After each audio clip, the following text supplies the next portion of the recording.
Welcome to today's workshop. I really hope you enjoy. My name is Marcos del Pozo Baños, and I'm basically I'm not the person who did the workshop you're going to do. That's the three people there, Naomi, Ellen, and Annie.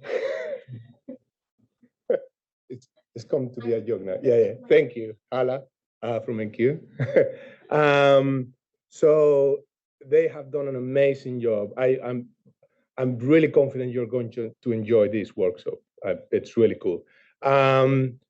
So just a bit of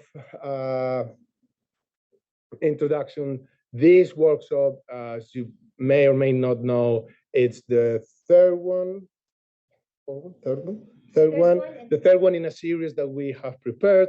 So we started last year. Last year was 2022. Yeah, we're in 2023 still. And we have two more to go. So the next two are planned to be around machine learning. So keep an eye on it if you're interested. And the last thing I had to say was that, the fire exits. Housekeeping. There are two fire exits on each end of the building. So don't use the lifts, elevators, because they're not going to be working. So you need to take the stairs. Very handy on your way out. There are also the toilets are in that direction as well. So, if you're panicking and you need to stop while you go out because there is a fire, you can, pop by the loo, which is very handy. I'm just kidding. Okay, they know I'm kidding. And I think that's it. So I'm going to be around just in case. So if you have any issues with the code or running anything, just raise your hand and I will go there and try to help. Also, before I just hand over to Naomi, if you haven't been able to connect to the internet, raise your hand now and I will go there now. Okay, cool. So that's it. Thank you very much for being here, and I really hope you enjoy. Okay, yes. So,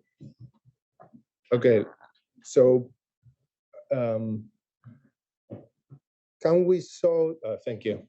So, basically, the way to start everything, you can just Google Kaggle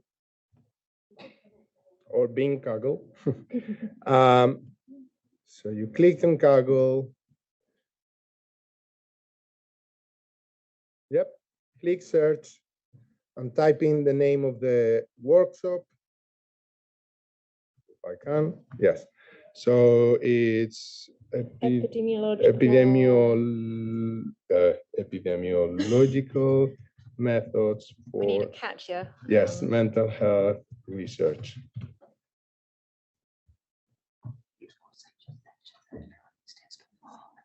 Yeah, there is. I'll do that in a sec. Yeah, I'll do that in a sec. So you press enter, and then we come in third. I don't know why, because it's a perfect match. But anyway, we come in third. So you can just click there, and then you are in the Kaggle notebook for the workshop. Super. Do you want to tell them? Yeah, I'll let you tell them about what. I can chat through that. Okay, great. Thank you. Awesome. Right. Hi, everyone. I'm Naomi. So today's workshop is going to be interactive. We're going to be teaching using this. It's called Kaggle. So as Marcos said, if you go to Kaggle and search, you should be able to find this. If you can't find it, then raise your hand and hopefully Annie, Ellen, or Marcus can give you a hand. We're also going to be coding in R and RStudio, and it's sort of up to you which you prefer. So this will show us the code and the results of the code, but if you want to do it yourself in R, I'll show you how to do that. So if you go down to, where did you put that, Marcus? Sorry, hold on a second. Aha, the data. So if you get the Kaggle up and running, you should see a hyperlink here to our data. And if we just open that in a new tab,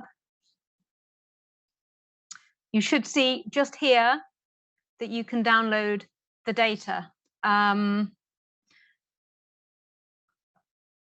So I will give you a couple of minutes to see if you can save that. If you save it somewhere logical, because then we're going to load it into R in a second. Is there any? Okie doke. So are you on the Kaggle? Have people got onto the Kaggle? Super. So on the Kaggle, we just need to find this synthetic. So while people are sort of trying to get set up and while Marcos solves our Kaggle problem, I will just sort of go through the introduction. So we'll come back to the coding in a moment, but this is basically our data set that we're going to be using today. And there's a nice command in R called head, which just shows you the first few rows of our data. So our data set today is called DF, and we've done head DF to show us what's in our data set. So we've got an ID column, sex, age, income at 3 time points, time 1, 2, and 3, employment at time 1, 2, and 3, stress at time 1, 2, and 3, mental health scores at time 1, 2, and 3, and some depression scores and antidepressant dates. So today we are looking at unemployment status and depression and the association between the two. So I'm going to start with some real basic epi. We're focusing on observational data, and I wanted to talk about why we use observational data. Obviously, RCTs, randomized controlled trials, are seen as the gold standard in a lot of cases, and they're great for testing the effectiveness of drugs. But if we look at this here, so if the people in red are unemployed, we then, in an RCT, would randomly assign them to receive a new drug or not. And because of that random assignment, we think that our characteristics are going to be balanced between those two groups, right? But the problem with RCTs is there are often barriers to participating. So if there's a barrier such as the cost of joining the RCT or the time taken or the distance somebody has to travel, then maybe this people with depression group here isn't balanced. So you could imagine that if 50% of our population that we want to study are unemployed because they have depression, actually this group here is not going to be representative because we've only got 4 people who are unemployed. So even though we've done random assignment and we've got our groups, we actually can't say how well that treatment might work in the real world. So RCTs tell us a lot, but they're often not representative of our target population. Obviously, they're expensive, they're time consuming, they're often limited to short-term outcomes because they're expensive and time consuming, and we can't always randomize an intervention. So for observational studies, we don't intervene, we're just observing people, and they can be prospectively designed, or we might be using routine data, and that's certainly what I do, using electronic healthcare records. If they're designed well, they might be more representative. So if we're using electronic healthcare records, maybe we can capture everybody in the population that we want to study. They can be descriptive or they can be causal. So Annie is going to talk about causal inference a bit later on, but descriptive epi has a really important part to play as well. And they're really useful when we can't intervene. So in particular, when we're studying risk factors for a disease. But we obviously need to be aware that they're not randomized. So our comparison group is going to be really very different potentially. And Annie will talk a bit about that later. Often they can be much more representative of a messy world. So if we're using electronic healthcare records, the data that we're using might not be as clean as if somebody was purposefully recording that data for an RCT. And sometimes they're seen as quick, particularly if you're using existing data, but the planning is really key and the data wrangling can take a whole load of time, which we'll see in a bit. So if we go back to our example with depression and a new drug, if the new drug's now been approved, maybe we could use electronic healthcare records to look at it. So now our group is much more representative. 50% of the people are unemployed in our depression group. Because we're using electronic healthcare records, we can get a nice representative sample. But our problem then comes when we're comparing our treatment arms. So who is prescribed this new drug and why? You can see fewer people are prescribed the new drug than remain on treatment as normal. So that's a bit of an issue. But also only one of our unemployed people are prescribed the new drug. Maybe they don't seek healthcare as frequently. Maybe there's a cost associated with the new drug if you're in the US, for example. For some reason, our groups become different. And that is where we need really careful analysis to make observational studies work. So as I say, it's super useful when we can't randomize. So maybe that's a social determinant, such as today we're looking at unemployment. We can't randomize somebody to be unemployed or not. Or an inherent characteristic. Does the risk of something differ by ethnicity, for example? Or a risk factor such as smoking, where it just wouldn't be ethical to expose people to it. So, as I say, today we're going to look at unemployment and whether that can cause depression, and we can't use an RCT for that. So what we're going to do is we start with people with depression, and we split them into employed and unemployed, and we follow them up over time. And that's what we're going to be doing today, to see whether there is an association between being unemployed and experiencing depression. So before we start, Ellen will go into study design in a bit more detail, but I think we just need to bear in mind that it's really important to be thinking causally at all stages of our study, from the design through to the analysis.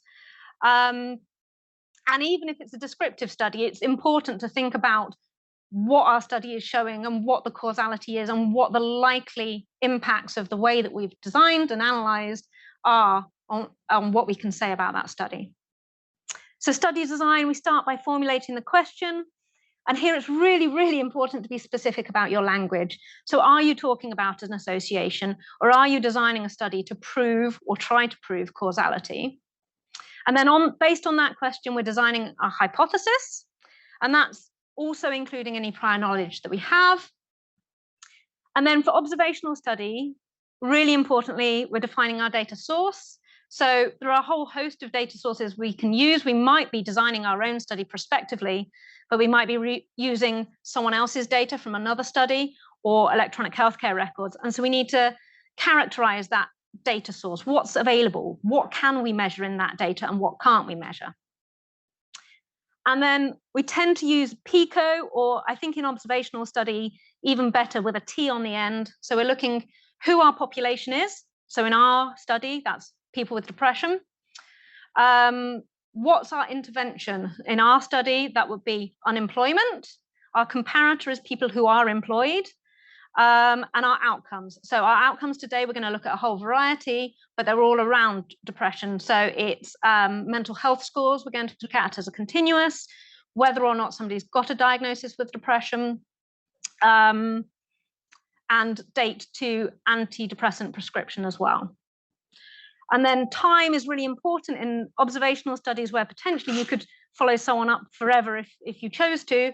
So how long are we going to follow patients up for? And then writing a protocol and analysis plan. And we try to set out as much a priori as we can to try and avoid sort of data mining, changing our hypothesis based on what the data can show us.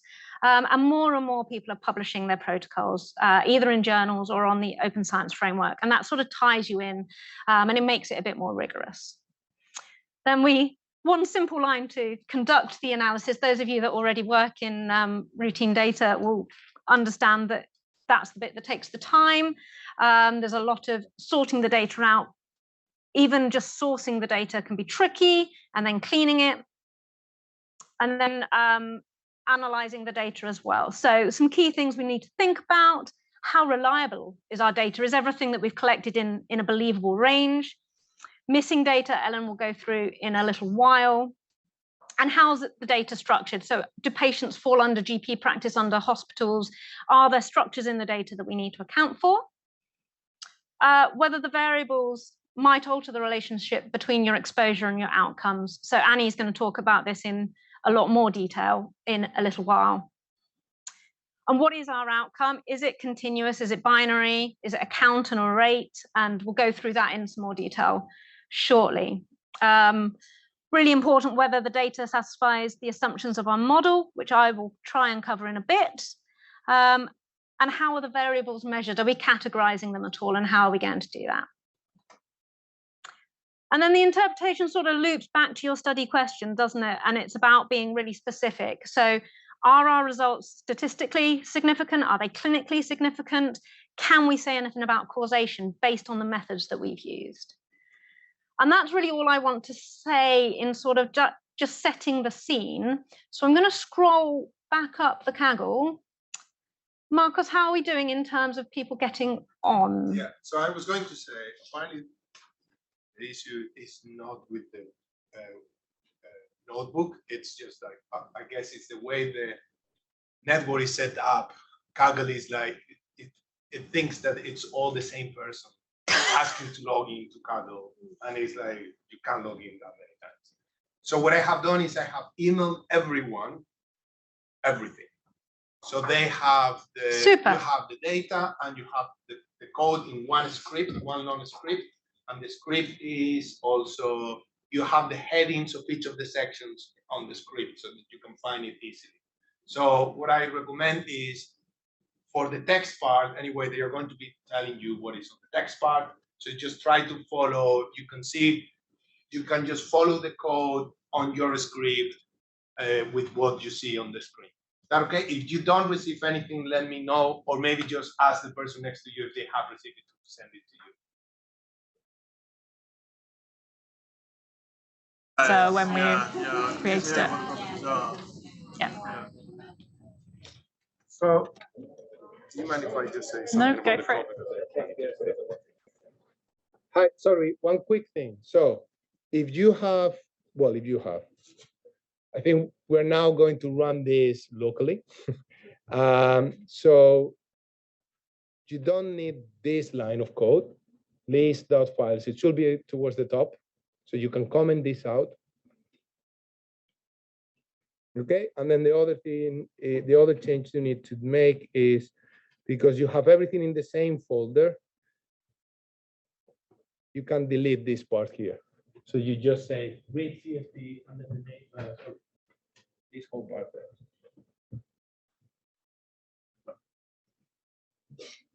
So you can delete all of this, so you can just say read CSV and then the name of CSV part, because everything is in the same place.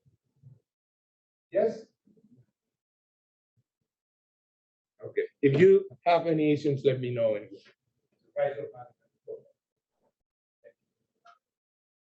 Great, everyone. So I'm going to make a start while people sort of just, there's the odd person that needs to still download the data, but that's fine. So just to note, so the two things that we wanted you to do in the introduction was to literally just install these packages if you don't have them installed already. So hopefully everyone's been able to do that. If not, just raise your hand at some point and we can come over and help. And then the next thing was to download the data, which hopefully you will have by email or through Kaggle, and just read in the data so that you can view it in R. And you can do that, as Naomi mentioned, you can do that by just using this function head and then the data frame to look at what we've got in the data set. Okay, so what I'm going to be talking about for the next few minutes or so is study design. So let me just scroll down. So I thought I'd sort of go back to basics a little bit for this section, just to give you all kind of a sense of what we need to think about when we're designing a study. So we know that there are different types of study designs that we can use to kind of ask and answer observational research questions. So as Naomi mentioned in the introduction, a lot of people use randomized control trials or case control study designs. And we can use this in an observational setting where we think about a kind of group that differs on an exposure, and then we can look at the outcome of interest. Often what's also used historically for generations in observational research is cross-sectional designs. And this is where we gather information from specific groups of people at a single time point. So we just look cross-sectionally at one time point. And usually this is done in order to kind of look at associations between variables, but we often can't infer causality by just looking at cross-sectional data. In terms of looking at kind of causal questions, what we tend to do is we tend to conduct longitudinal study designs. So this is where individuals are studied at multiple time points. So we follow up the same individual over often 2 or more time points. So this allows us to observe how variables change over time, and it allows us to infer some temporal direction when we're asking a research question. So just as a sort of brief exercise, I thought it would be helpful for us all to think about the sort of strengths and weaknesses of these different types of study designs. So on your tables, if you could just spend about 5 minutes thinking about what are the strengths and weaknesses of case control, cross-sectional and longitudinal study designs. And then I'll ask everyone to feedback. Great, thanks. Ideally, you will be able to run through everything as we talk, but if we get stuck in like trying to fix everyone's issues, then we won't be able to go through what we were hoping to go with you. So it's not a big deal because you will have the code, you can practice the code on your own time. And I think and then you will be able to see the code on the screen, the output of the code, and then you will also be able to have access to the Kaggle notebook on your own time to understand the code that you just downloaded, okay? In any case, if you still have problems, keep raising your hand, but I will recommend to not get stuck on it and just listen to what they have to tell you, because that's the most important part of the day. Okay, so just wanted to say that. Thanks, so I appreciate a few people have been stuck still downloading the data. So I'm going to give a couple more minutes. So just quick fire. So we're thinking about pros and cons of different types of study designs. So case control, cross-sectional and longitudinal study design. So just 2 minutes, pros and cons, and then we'll feedback and continue on. Yeah? I just want to ask about the cross-sectional. Spoke to somebody at one point in time. Would that also include asking them about their past? Yeah, can do, but we can think about limitations of that as well. Yeah. Okay, hopefully everyone's had a chance to discuss. So what I'll do now is I'll just ask for each table to give me a pro and con of any study design, just to mix it up a bit. So starting here, do you want to give a pro or con of any of the study designs? Yeah, we said with sort of longitudinal data and design that it might be difficult when you have lost that follow-up, so retention can be Yeah, exactly. So what they were saying was that one of the problems with longitudinal study designs is that sometimes we get attrition over time in terms of loss of follow-up. So that's something I'm going to be talking about in a second. Great. So what about this table at the back? Anyone?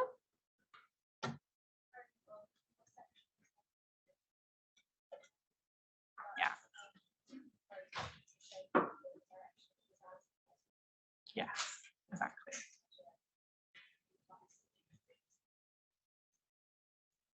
Great. Yeah, so if anyone didn't hear that, so cross-sectional studies are a lot cheaper to run. However, we can't infer direction based on these studies. Okay, so jumping to this table in the middle at the back.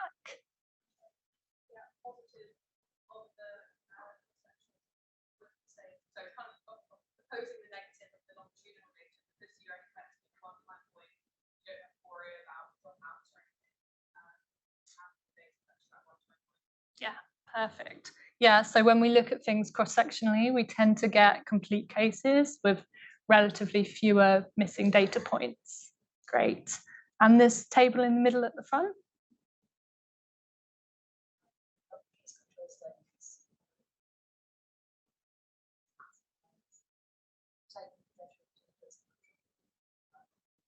Sorry, what was that?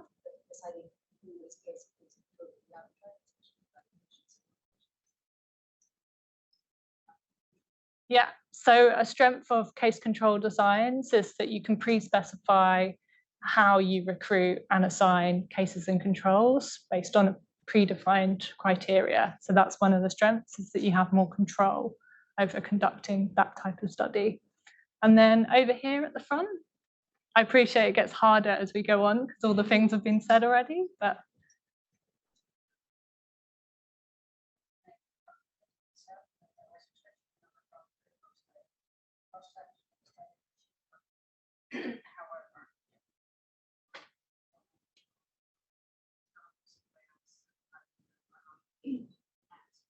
yeah, great.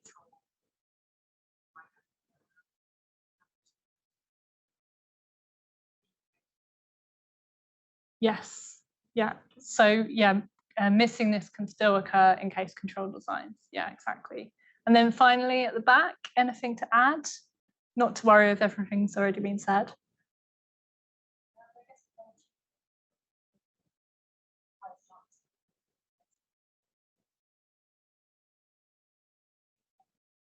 Yeah, and that's the topic for today. So we're going to be talking a bit about that later. So causal designs and analyses. So yeah, with longitudinal designs, inferring causality is a lot simpler because we have that direction of effect. So yeah, exactly. One thing that I think is really important that I think about a lot that no one mentioned is about the burden on participants. So one thing I really like about cross-sectional designs is that it's a lot less effort for participants to take part in that study.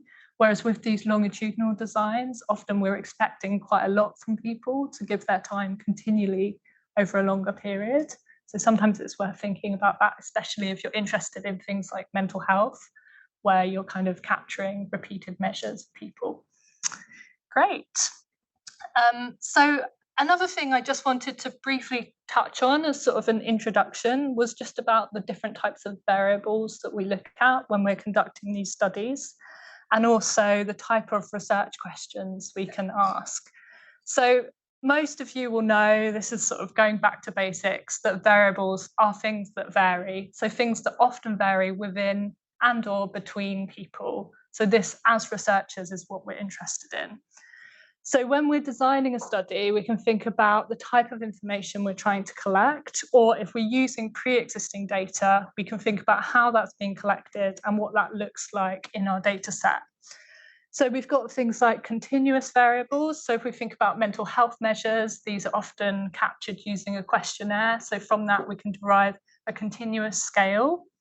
Or we can derive sometimes categorical variables or binary variables from that. So you can use a threshold and group people in terms of caseness and controls using a mental health questionnaire. So some of you here are sort of new to using R, so it's worth sort of remembering that often when we talk about these things, so continuous and binary variables, the names for that in R can differ. So in R, continuous variables are referred to as numeric variables, so numbers, and categorical and binary variables are referred to as factors. So just a tip, really. So to sort of finalize the section, and as the second exercise, I thought it would be really nice to think about some research questions and think about what study designs we could use in order to answer these questions. And then within that, you can also think about the variables and whether you wanted to conduct a case control, cross-sectional, or longitudinal study. So the three questions are, is social isolation in childhood associated with anxiety symptoms and loneliness in young adulthood? The second question are people who take antidepressants more likely to develop cardiovascular disease than those who don't? And the third is an individual's memory of how lonely they were when they were 16 years old associated with their current level of anxiety? So again, in groups, just for about 5 minutes, we're going to just think about these questions and then the type of study designs you could apply to answer each question. Great. Okay, everyone, hopefully everyone's had a chance to discuss. So what we can do now just quickly is sort of feedback. I will go round the other way. So starting with the table at the back in the corner to the left. So any of the questions, I'm going to let you choose. What type of study design would you choose? Yeah, yeah, perfect. Yeah, so if anyone didn't catch that, so for the third question, you could apply a cross-sectional design and ask individuals exactly about their memory of how lonely they are, and also you could ask them about their levels of anxiety. Okay, so moving to this table, any of the questions, what study design did you come up with? Yeah, exactly. So what they were saying was that a longitudinal design sounds like it's most appropriate. You could potentially use a cross-sectional design, but there might be issues with recall bias if you're asking adults about anxiety symptoms and social isolation that occurred previously in childhood. Great. And then moving on to this table, I think you were next. Great, yeah. So you basically saying that you could implement a case control design, but also use a longitudinal follow-up in order to answer question 2. Great. And then moving on to this table, if there's any if everything's already been covered, feel free to say any aspects of any of the things that haven't been said. If that makes sense. Yeah. Yeah, perfect. So they were saying if you applied a longitudinal design to the first question, you need to make sure that you're following people up from childhood to young adulthood in order to answer that question. Great. And then this table over here, anything to add? No, I appreciate that. Yeah, it was sort of 3 questions and 3 answers. Yeah, exactly. Yeah, so thinking about the language of the questions really helps you think about what type of study design would be appropriate. So are we looking at kind of a cause and effect in terms of a temporal change, or are we just looking at association cross-sectionally? And then finally, anything to finally add to this table? A similar point about the language. So for example, we put question 2 said, you know, when you think about people with different antidepressants, it could be a binary category of yes or no, but then if we're looking at the specifics of do you have higher doses or how often, how long have you been taking antidepressants for, does that have an impact on developing change in or Yes, and that exact point. So what they were saying was that you can think about antidepressants. So the second question is a sort of binary categorical question. Do people take antidepressants or don't they? Or have they been prescribed or haven't they? But you can also think about things like how long they have been taking antidepressants for, or the time to which they were diagnosed with depression and then prescribed antidepressants. And later on in the causal inference section, we're going to be thinking a bit more about that. So thinking a bit more about that within our analyses. So great. Okay, so I'm going to move on to my second section. So the break is at 11:30. So what I'm going to do is just talk a bit about kind of sample size and missing data mechanisms. And then in the break, what we'll do as well is we'll also speak to you about kind of downloading the data as well. So if anyone has any more issues that haven't been sort of tackled, we can do that. So for this study design, sort of the second section of this, I thought it'd be really helpful to think about some of the things that we consider a bit more carefully when we're working with observational data. So the first thing is our analytical sample size. So what you'll see later when we come to the analysis section is often when we run these big observational studies and we run analyses, we often adjust for multiple confounders. And when we do that, we might have a large sample of around 10,000 people, but when you include all the variables in an analysis that people might have missing data on, your final sample size might be a lot smaller than your original sample size. And that also happens with longitudinal data where we have dropout over time. So when researchers talk about analytical sample size, what we actually mean is we mean the final sample size when we are running our analyses, okay? So another thing to consider when thinking about that is whether we have enough statistical power in order to detect the effects that we're interested in. So statistical power is the ability to reject the null hypothesis and accept the hypotheses, or reject the hypotheses and accept the null hypotheses, in a sort of true way, given the data and the information that we have. So another careful consideration in the context of those two things is missing data. So when we think about missing data in the context of observational research, we're thinking about data that either hasn't been collected or data that hasn't been completed when we're following people up over time. So sometimes this is lost accidentally, so it isn't recorded, or it's wrongly collected, or it's due to attrition, so people dropping out of the study. And the impact of this, as I mentioned earlier, is that we have a reduction in power to detect the true effects, so a loss of power. We often have assumptions about the type of missing data, so we'll think about the mechanisms in a second. And one of the main issues that can be a problem, which I'll talk about when we come to the mechanisms, is that it can insert bias into our estimates. So this can impact things like the means, our coefficients, and our standard errors. So in terms of missing data mechanisms, so this is the probability that the data is missing given that the observed value and the missing data, is impacted. So there are three main mechanisms that we have when we think about missing data. So the first one is missing completely at random. So just to say they all have very similar and confusing names, but I'll go through it carefully and you also have access to this. So if anyone's thinking about this and can't remember the exact one, feel free to go back to this. So yeah, the first one is missing completely at random. So this is the probability that the data that's missing is not dependent on any value that we've observed or any missing data that might occur in our sample. So this is basically just when the data is completely missing randomly. So if we took like a huge group of people and then we had information on all of those people, but then we just did a lottery and got rid of a random set of those people, that would be data missing completely at random. So the next mechanism, which is the most common one, is missing at random, a very helpful name. So this is the probability that the data are missing, but the missing values depend on the observed data that you've collected in your sample.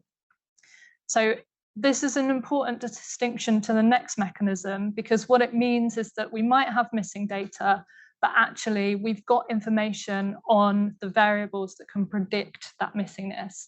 So for example, if we were doing a study on depression and unemployment, what we might see is say if we're recording depression at time 1, time 2, and time 3, we might see, for example, that males are less likely to retain in our follow-up than females. But we have information on sex in our sample, just binary information on males and females. So because we've got that information to hand, there are certain things we can do to account for that when we're running analyses. So we'll talk a bit about that in a second. And then the third mechanism is missing not at random. So this is the thing that no researcher wants in their study, because it's quite hard sometimes to identify, and there's often not much you can do about it. So this is the probability that the data are missing, but the missing data depends on the value of the variables we're collecting in our study. So an example of this would be if people with higher scores of mental health are more likely to drop out of our study. So the problem with that is we wouldn't necessarily know if those people have dropped out or not. But this is like an issue that sometimes occurs, especially in mental health research. So it's always worth thinking really carefully about and thinking about the implications that could have on your findings. So I mentioned bias earlier. So if we think about that example where people with higher mental health scores are more likely to drop out of our study, what we might infer from that, if we suspect that might be the case, is that our mean level of mental health might be underestimated in our study. But that's really difficult to prove. So it's mainly just based on kind of what the context of your study is about and whether you think this might be happening. Okay. I sort of gave you that answer. So just quickly, with the mechanisms in mind, as I said, if you can't remember exactly what they're called, feel free to go back. Just discuss, just for a couple of minutes, what implications we think each mechanism might have on our data. I'm not going to ask you to feed back about that. I just want you to give you a chance just for a couple of minutes to take it in and discuss the implications of those. Ask if there were any questions about this, any kind of comments about what people have been. Yeah, go for it. Like formally. Yes, so we're going to talk about confounding a bit more when we come to the analysis section. But what I will say is a confounding variable in our model can be something that predicts our exposure and our outcome. Whereas missing data, the predictors of missing data are the things that predict whether someone is filling out the questionnaire or not, so whether they are missing or not. So it's sort of a different type of element, different type of thing. So I'm just going to talk through, oh, sorry, any other questions before I move on? Happy to chat a bit more in the break, because some really interesting discussions about the impact of these different mechanisms, especially on mental health research questions, has been happening. So happy to talk about that. So for the R code, and also there are some assumptions to consider as well. So as I mentioned earlier, it's really difficult to tell whether using the example earlier of people being more likely to drop out of a study if they have higher mental health scores, it's actually quite difficult to tell that. So what you would do about that is you would just consider it if you believe that that might be the case. So you might want to consider how that is having an impact on your estimates. So in terms of the R code, because there's been some difficulties with downloading the data, I'm just going to talk through this. So you'll all have this available, and it's just very simple descriptive stuff. So just briefly going to run through what I was going to ask you all to do. So when we're thinking about missing data, one of the things to first look at is how many complete cases we've got. So how many people have valid information on our variables versus how many people have missing data. So that was the first section of the R code, was to read in a missing data file and then literally just look descriptively at how many individuals have complete data. And in our sample of 10,000 people, we can see that around 8,000 people have complete data across all of the time points and all of the variables. We can also look at how many people have missing data at each of our time points.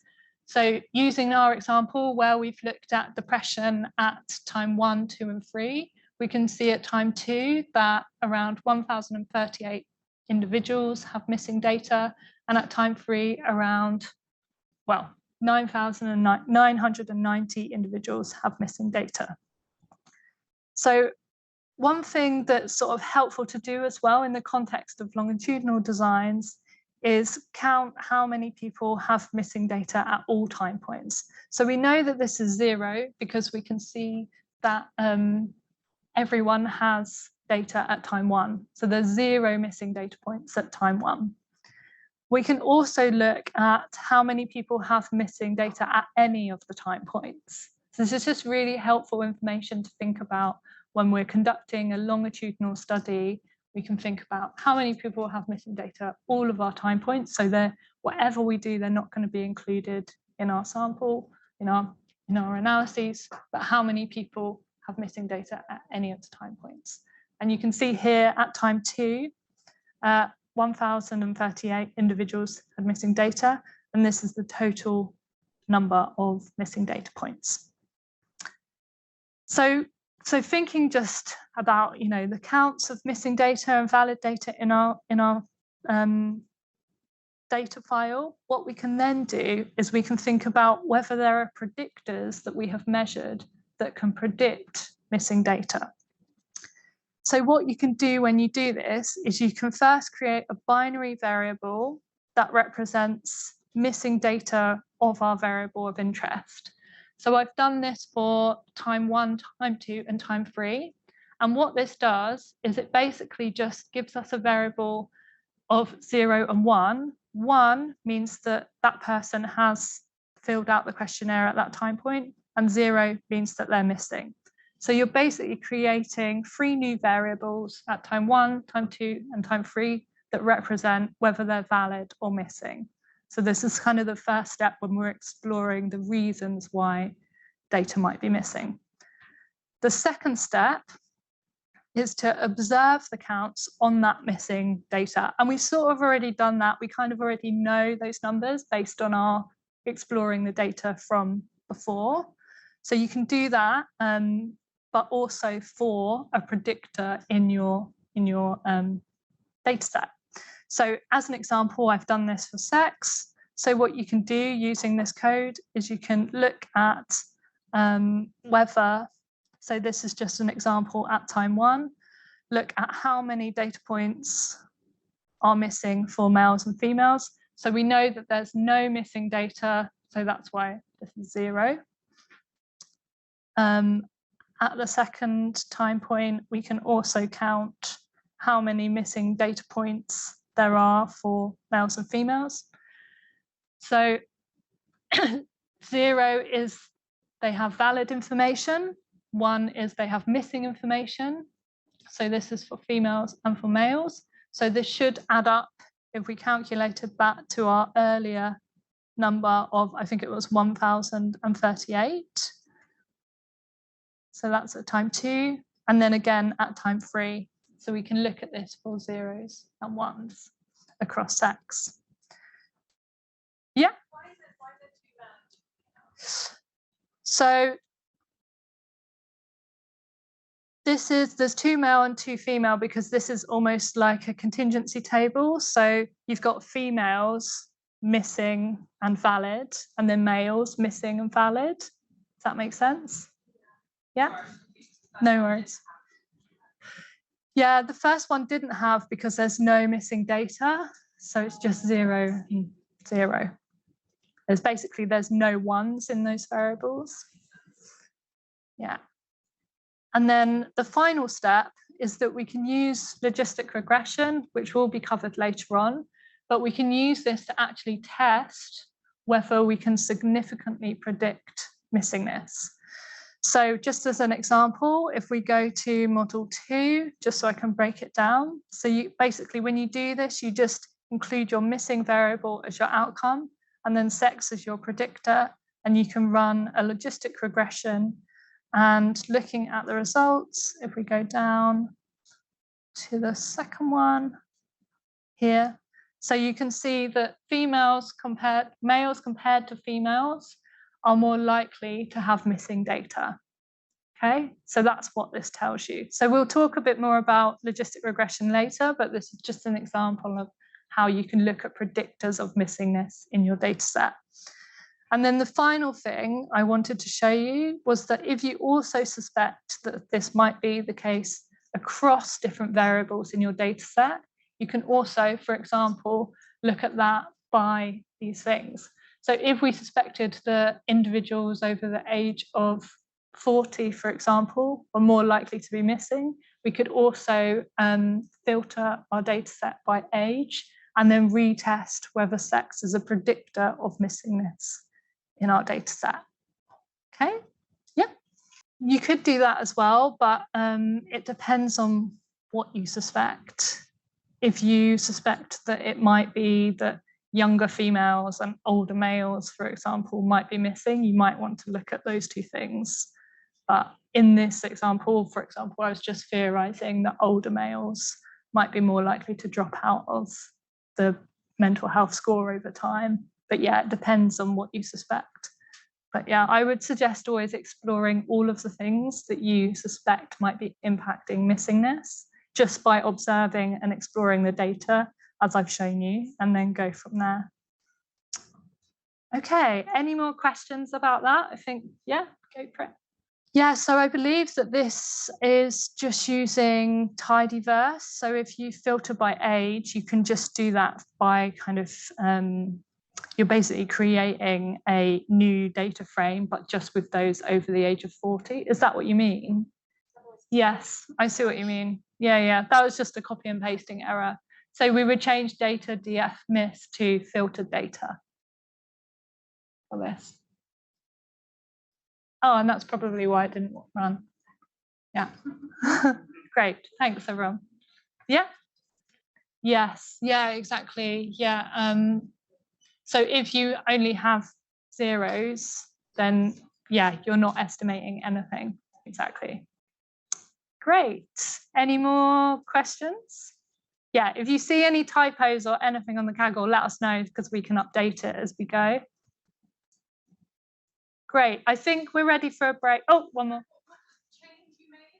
I haven't made it yet. It's just changing the data frame to the filtered data for this example. No, we can send you also an update of all the R code as well. Is that what you're going to say? Okay, yeah. Okay, so yeah, I was just going to say, so because it was a bit of, Kaggle was a bit of a nightmare for us too. So we basically will go through everything again, because when we put everything together, maybe some of the names there were mismatched between names, which is why you see things like this. We will go through everything again, basically because you will have access to the Kaggle notebook. You will see the updated version, and then you will be able to use that if you want. Yeah. So I just wanted to say that. Great. I think we're ready for a break. Yay. Right, guys. We'll go back to the Kaggle R code here and the R code. I'm going to talk about some descriptive analysis and some univariate models, and hopefully sort of get a mix of the EPI and then how that's applied in R. So first of all, I think descriptive analysis is really, really important. It tells us about how our variables are structured, any outliers in the data and the missing data, as Ellen was telling you. And it shows us some of the limitations of our data. And it helps us interpret our much more complex modeling. So without doing the descriptive stuff, it's harder to interpret the models. So we've designed our study. We're going to look at whether unemployment is associated with depression. And the first little bit, we want to look at all of our variables in our study. I've got a couple of questions here. So what is the range of the depression scores? So these are MHQ scores. How many people are unemployed at time 1? How many people have depression at time 3? And what proportion of participants are female? And it's about understanding the data. And the first thing that I tend to do is run this command here. I know some of you are just following along on the Kaggle, some might want to run it yourselves. But if you write summary and df, which is our data frame with all of our variables in, what it provides you is a summary of every single one of your variables. So you can see ID here, that's not super useful, but you can see if our first question is, what is the range of MHQ scores? If we scroll down to MHQ scores at time 1, 2, and 3, you can see you've got the minimum, the first quartile, the median, mean, third quartile, and max. So straight away, you can just get a feel for what we've got in our data set. One of the questions was, what's the proportion of participants that are female? And you can see for sex, down here at the bottom, it's given us the numbers. And obviously, all of us could probably, given enough time in our head or on a calculator, work that out. But another way of doing that in R is to use the table command. So if you table and either 1 or 2 variables, it will tabulate it for you. But if you wrap it in prop table, that's then going to give you the proportions. And if you times it by 100 at the end, you end up, raise that up a bit, so that you can see that in our cohort, 50%, 51% are female. Does that make sense? People with me on that? Yeah? So before investigating the relationship in our study, we probably want to characterize all of our covariates by our exposure, so unemployed versus employed. And there are loads of ways of doing this in R. And I think one of the things that makes R slightly difficult to start off with is there are so many ways of doing some of these basic things. So here I've created a new binary variable called ever depressed. And so I've said in our data frame, let's make ever depressed for everybody. And then in our data frame, if that person is not depressed at time 1 and not depressed at time 2 and not depressed at time 3, change it to not depressed. So now I've got depressed and not depressed, and then I've set it as a factor, which is how R deals with categorical variables. And I've set the reference as not depressed because I want to see the effect in the people that are depressed. And then this is one of my favorite packages for descriptive data. It's called table 1. This first line of code here is just pulling out the variables that I want. So in our big table, variable 2 is sex, variable 3 is age, variable 4 is income. I'm just pulling out the ones that I want. I've counted just along in my table. And then you write create table 1 for my vars, which are these ones that I've pulled out, in the data, which is df, my data frame. The strata is what I want to stratify by. So for this, employment at time 1. And I want to include any missing data as well there, include NAs. And you can print that.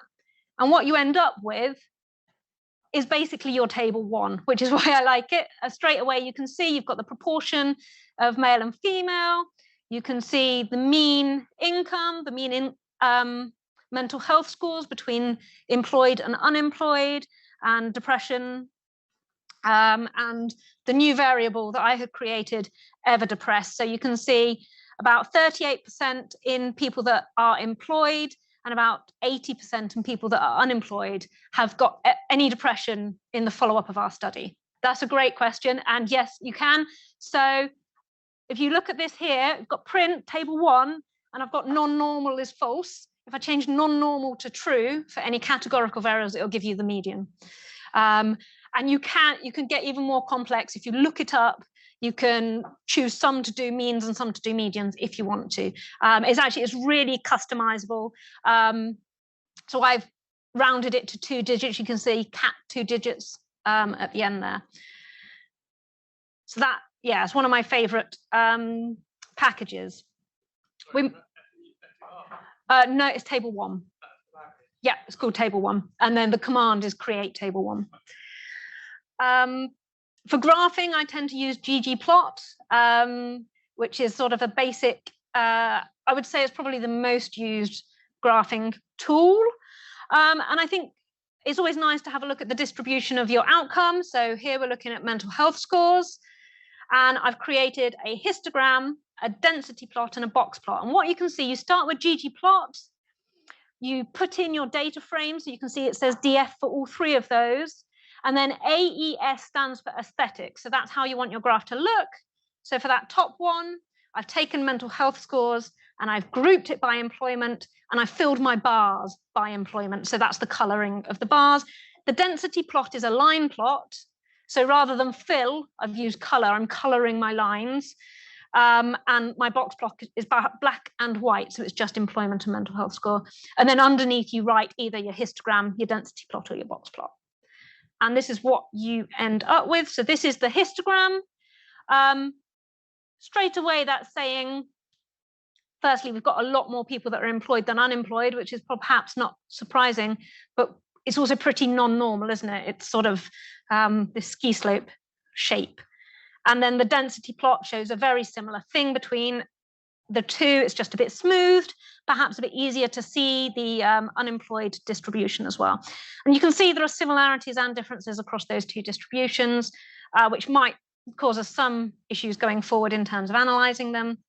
And then the box plot sort of shows us our medians and our range and any outliers between employed and unemployed.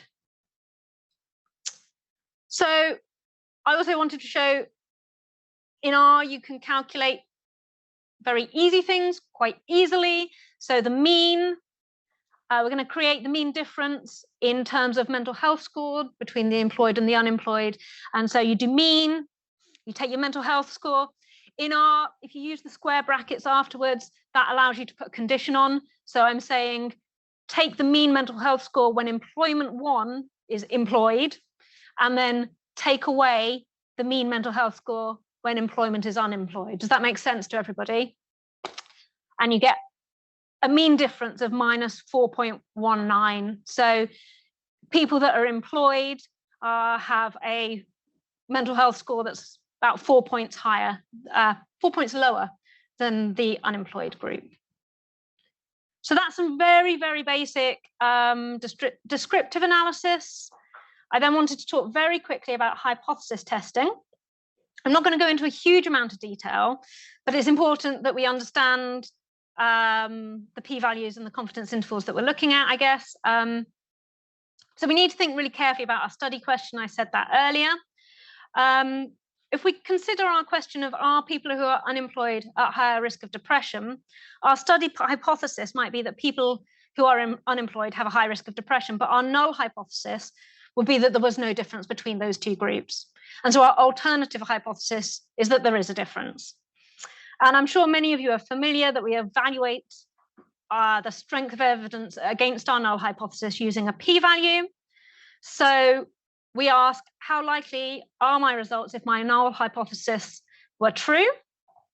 The p-value is a proportion. So if your p-value is 0.01, you can interpret that's 1% chance that we would have seen this effect if our null hypothesis was true. And the confidence intervals are statistically related to that.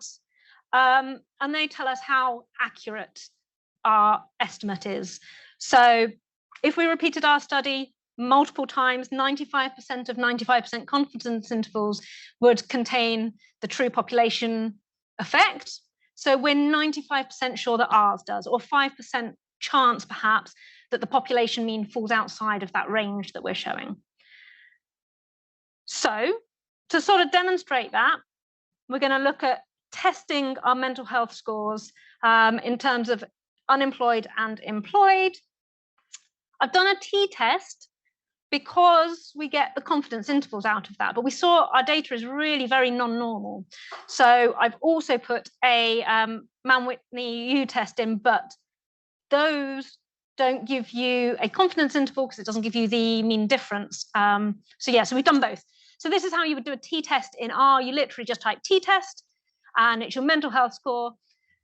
This squiggle sort of separates your outcome from your exposures. Exposures are always on the right-hand side. So our exposure here is employment. So mental health score at time 3 and employment at time 1. And you can see this is the output that you get.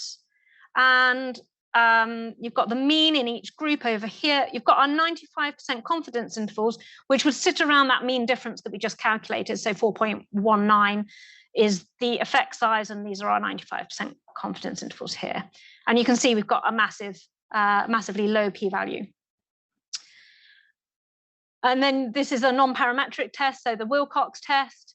And you can see actually the coding is very, very similar. So there's not much difference.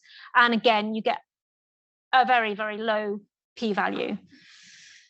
So the p-value is less than 0.0001 for both our results. So the likelihood of us getting those results if our null hypothesis is true is really, really tiny, which is great. There are some things to be aware of with p-values. I'm sure most of you will be aware that a p-value using a stringent cutoff of 0.05 isn't always good. What do we do if we get 0.051, for example? There are problems around testing multiple things. If we run 20 tests, we're going to find some significance, perhaps by chance, and you can correct for that, so it's just something to be aware of. And a big one certainly in the work that I do is whether something that's statistically significant is clinically significant, because my sample sizes, because I tend to use electronic health records, are so huge that everything can be statistically significant, and interpreting that and whether that's actually a meaningful effect can be tricky. Yeah. So just to check we're all on the same page, I just wanted you to have a quick think about these confidence intervals. Where are they? They're here for our t-test. So can anybody interpret the confidence intervals? What have we got here? So there, if I highlight them, you can sort of see them. So we're looking at mental health scores. So the mean mental health score is minus 4.19 between people that are employed and unemployed. Yeah, that's exactly it. So yeah, so we're 95% sure that the true value for the mean difference between that falls between minus 4.8 and minus 3.5. So it could fall outside of that. There's a 5% chance. Yeah. Mental health scale, it goes from 0 to 26. So, and anything above or equal to 12 would be classed as depression. And it's a fair difference, 4 points, you know, that it's a fair difference. Then some other little bits of epi, I guess. We've got prevalence and incidence, and it's important to understand the difference between the two. So the prevalence of a condition is just how many people have that condition at a given time point. So as an example, this is from Public Health England, now OHID. In 2017, 16.9% of people in England over the age of 16 had a common mental disorder. So at that time point, that's how many people had a common mental health disorder. And if we go back up to our table, so that's 16.9% on their estimation for any common mental disorder. So that includes anxiety as well as depression. But if we scoot back up to our table here, you can see we've got depression at about 15% in people that are employed, but much, much higher in people that are unemployed. So we're probably about right. Scroll back down.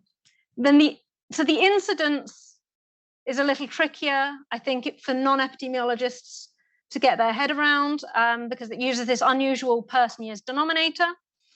But the incidence is a rate. It's how many new cases have occurred in a population at a given time. So there's a recent study that says in 2019, the rate or the incidence of depression in the UK was 79.6 cases per 1,000 person years. So for every 1,000 people in that 1 year, you get 79, 80 new cases of depression. So sort of to make that point, here is a graph. We're going to look at depression in 20 people who are at high risk in 2019. So you can just see the dates here. In 2018, 3 people already have depression, right? And then 1, 2, 3, 4 developed depression in 2019. So to work out the prevalence, we would include these ones who have it already in December 2018. And so our prevalence is 7 out of 20 or 35%. But for the incidence, we would remove these ones because we're just looking at who develops new depression during 2019. So of our population that are depression-free on the 1st of January 2019, we have 3 patients who developed depression during the study. 1, 2, 3, oh no, 4. 1, 2, 3, 4 that developed depression during the study. Sorry, the graph doesn't really fit on my screen very well. So what we end up doing, we have to see how long everybody is active in the cohort. So we've got 13 patients who are at risk for, so we've got 13 patients that are at risk for the whole of the study because they don't develop depression, And then we have 1 patient, this top one here, who's only at risk for 1 month of 2019 because they then develop depression. And this one here, for example, is at risk for 3 months because they develop depression after 3 months. And so you add up how many years at risk each person denotes to the cohort. So those 13 people give us 13 person years. Each person has given us 1 year of risk. The 1 patient who's at risk for 1 month gives us a 12th of a year of risk. And a patient that's at risk for 6 months gives us half a year of risk. You add those up and that gives you your denominator. So there's 14.5 years of risk in our cohort of 20 patients. And 4 cases have developed depression during 2019. So that's 0.27 cases per person year. That's just 4 divided by 14.5, or 27 per 100 person years. And I wanted to show you how you can do this in R. So again, there's a whole range of options. This is doing it manually. So this is using the tidyverse, these symbols here are what the tidyverse use, and the percentage sign, the greater than equals, and then the percentage sign allows you to sort of join code together so it all runs as a block. And so what the first one is saying is create something called prevalence table from our data frame, from DF. Mutate, so create a new variable, a different variable, and call it population, and that's just a count of everybody. Yeah, so our population is how many patients are there. And then subset, filter, and I think Ellen used filter earlier, they do the same thing effectively. So subset, just select the people that are depressed and then summarize. So count the people that are depressed. Our population remains this one that we counted here, everybody in our data set. And our prevalence is just the count of the people that were depressed divided by our population times 100. Does that make sense for people? Super. And then you can print it and you end up with our count, our population. And so in our cohort, the prevalence of depression is 41%. Another way of doing that would be to use table 1 from earlier. So if you make a variable or a list called depressed var and make that our ever depressed variable, you can then call it using create table 1. So in this time, our vars equals depressed var, our data is our data frame, and table 1 just pulls out ever depressed from there, and you can see 41%. Another way of doing it is to use EPR, and I know this didn't load into everybody's data. And R can be a bit like that. It depends on the version of your package and on the version that you're installing, and they don't always match up. And I think when you're using R, you end up finding the packages that work for you and finding the way that works for you. And I think everybody codes quite differently. I don't tend to use EPR because I tend to do things either manually or through modeling, but you can do. So EPR uses a matrix. So here we've got a matrix called PrevCI, and we're using our prevalence table, but we're pretending we didn't calculate prevalence. So there I'm just removing the prevalence that I calculated because we're going to calculate it using EPR. So you do epiconf, and you take our matrix, and you tell it that you want to calculate prevalence. You tell it you want the exact confidence intervals, and you want them to be 0.95. And when you press go, what you get is a prevalence of 41, and this time you get some confidence intervals around it. So one of the advantages of using EPR for that calculation is it might give you some confidence intervals if you feel you need those for what you're doing. We can do the same for incidence, but it's a bit more complicated because in our cohort, first of all, we're going to need to remove the patients that have already got depression at time 1. So incidence, create a table called incidence from our data frame, subset our data so that we've only got the people that aren't depressed in time 1, because that's how we're going to create our our incidence, sorry. And then we need to create this follow-up variable. So if a patient only gets to time 2, their follow-up time is from time 1 to time 2, and it's divided by 365 days because we were given it in days and we want it in years. Otherwise, that means the patient has survived all the way to time 3. So their follow-up time is time 3 divided by 365. We then need to create a variable of who's had depression at either time 2 or time 3. So we've got rid of everybody that had depression at time 1. So I've now created this variable called depressed in follow-up, and that using this case when logic. So if depression at time 2 is depressed or depression at time 3 is depressed, they had depression during follow-up. If that's not the case, put them as not depressed because they didn't develop depression during follow-up, and then set it as a factor. And what we get, again, using this head command just to see the top of our data, what we get over here is you can see our years of follow-up per patient. So there is some variability. Some patients last about a year, some patients last about 2 years, depending on when exactly time 2 and time 3 is for that patient, because obviously if you're doing a survey, some people might get it on the Tuesday, some people on the Wednesday or the Thursday. So there's a bit of difference there. And then we can actually create our incidents. So create a variable called incidence table from incidents. Person time, we're going to add up all those individual person years that we've calculated, sum it into one.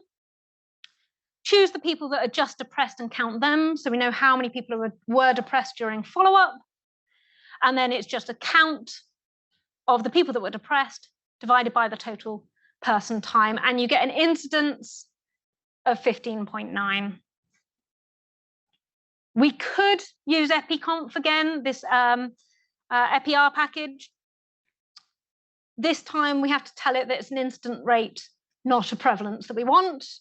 And you can see it comes up with the same answer. So again, it's just about personal preference, really.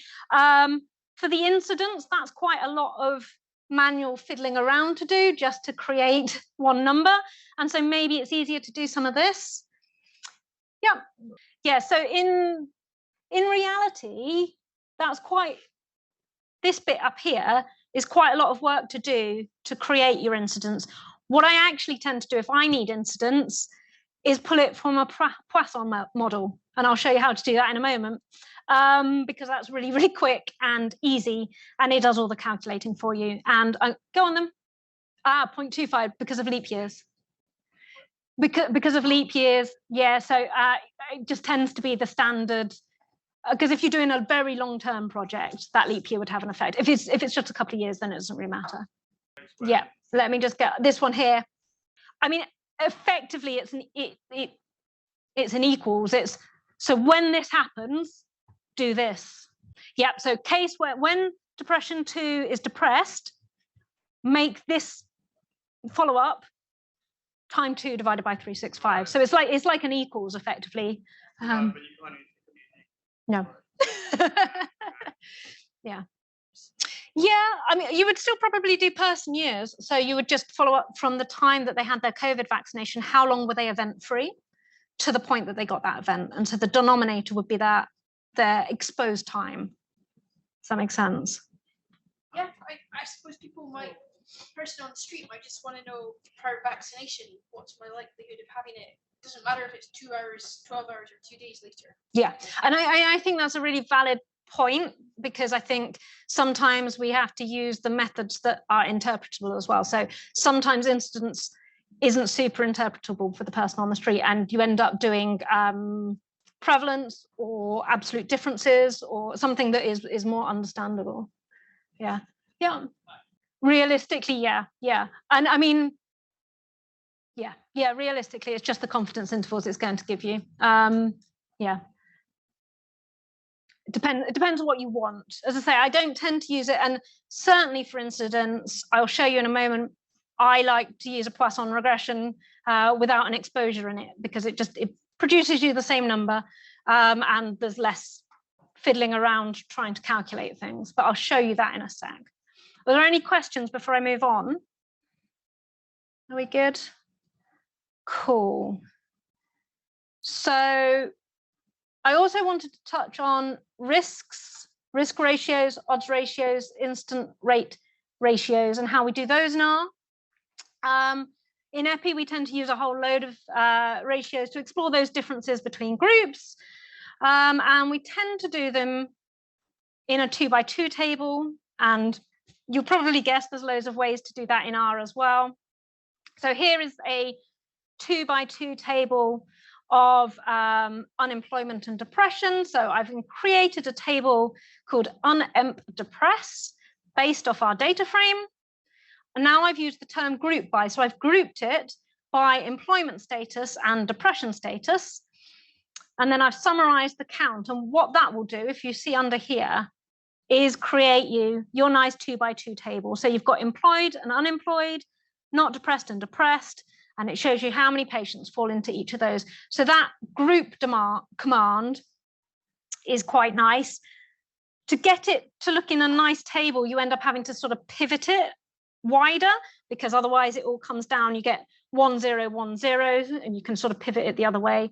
The code to do that is there. Sometimes, if you're new to R, sometimes running just a bit, so maybe running the first 2 lines and then running it with 3 lines, and then you can see the steps that it's doing.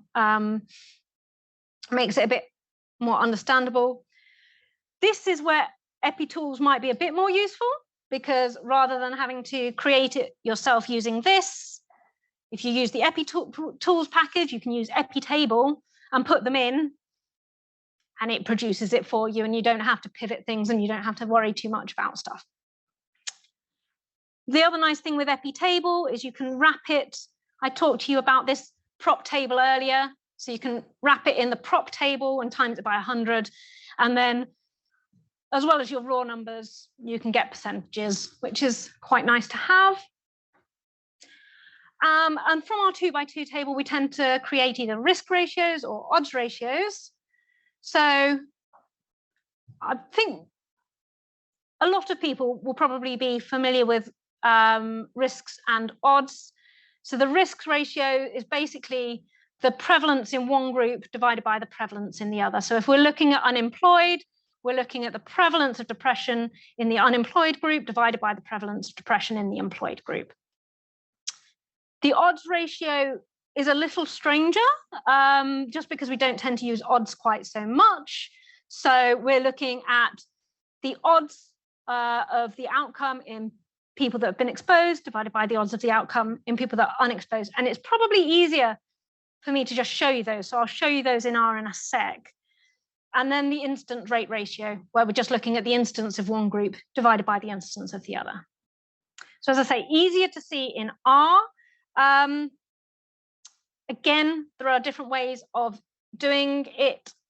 You can, so this is using EpiTable from the, EpiTools package. And you can put, so you create your EpiTable as we did, and you can just put risk ratio at the front of it, and it produces you this 2x2 table that we saw earlier. And the risk ratio is going to be the risk of depression in the employed, so that be 1,413 divided by, no, sorry, the other way around. So the risk of depression in the unemployed group, because that's our exposure group, so it's 231 divided by everybody that was unemployed, 517. Then you divide that by 1,413 divided by 9,429. So it's the risk of depression in our unemployed divided by the risk of depression in our employed. And that comes out at 2.7. And you've got some confidence intervals there. So you can see that it's a significant difference between the two groups, which is probably what we would expect. And you can use exactly the same code to create an odds ratio. So here we've got the odds ratio, the same EpiTable. And the odds ratio is going to be the odds of depression in the unemployed. So that's 231, but this time we're dividing it by the 340 because it's an odds, not a proportion. So 231 divided by 340 over 1,413 divided by 8,016. And we end up with an odds of 3.85 and confidence intervals around those. Does that make sense? What do people notice about the difference between the odds ratio, which is 3.85, and the instant ratio, that's 2.69? So the odds ratio is quite a lot higher, isn't it? I mean, I would say that's quite a difference. Yeah. So the odds ratio is an estimate of risk, but when the prevalence of our disease is quite high, actually it doesn't estimate it very well. It works really well when the prevalence is quite low. We tend to use odds in EPI. It goes back to your point that it's not always as interpretable, actually. Prevalence and risk ratios are much more interpretable to the general population. But odds ratios we get out of logistic regressions, and we use logistic regressions a lot, and so we tend to talk in odds ratios. But it's worth bearing in mind when we say people that are unemployed are at 3.85 times the risk, actually they're potentially not, because the odds ratio doesn't always estimate the risk particularly well. So like we could have got incidence from Poisson regression, another way of getting the odds ratio would be to use logistic regression. And again, I think that's the easiest way to do it. Sometimes when you're using logistic regression, the results will be slightly different to calculating it by hand.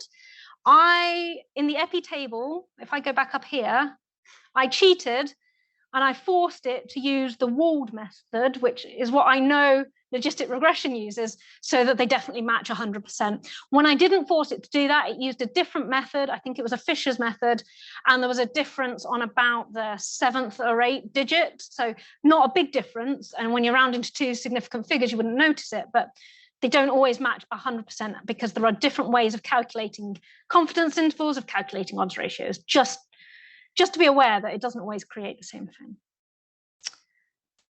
So I'm going to talk, were there any questions on sort of odds ratios or incidence ratios, or we good? Okay.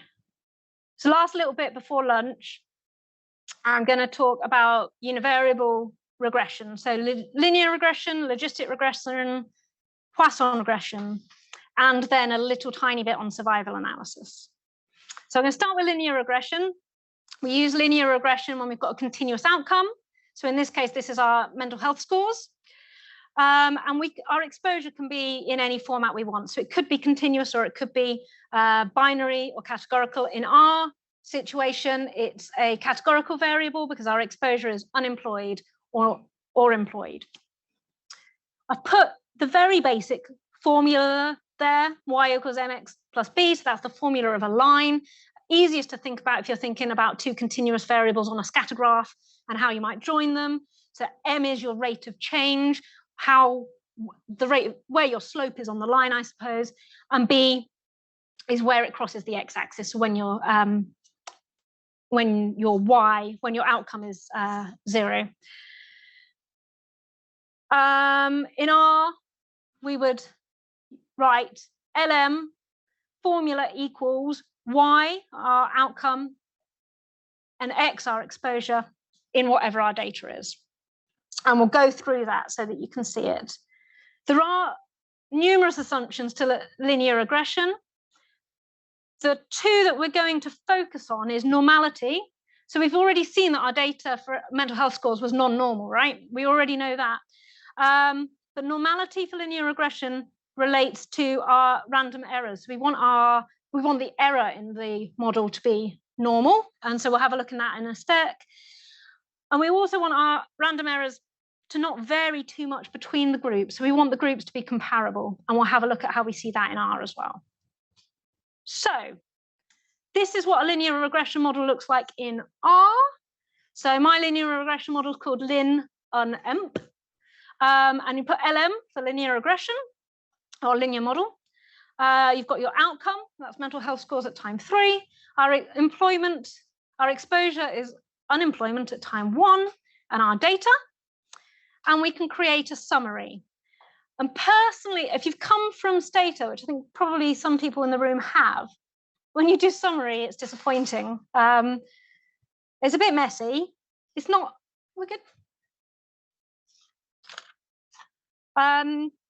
Yeah, it's a bit messy. It's not too bad for linear regression. So if you remember our mean difference, we got minus 4.19. So we're getting the same result from linear regression, which is nice. And it gives us quite a lot of information. We've got our p-value there. So it's super, super significant, which is nice. So we've also then, this line here pulls out our confidence intervals. So that's the coefficients confidence intervals. And you can see, this is another quirk of R, I guess. You can see I've had to do LM test. And then to,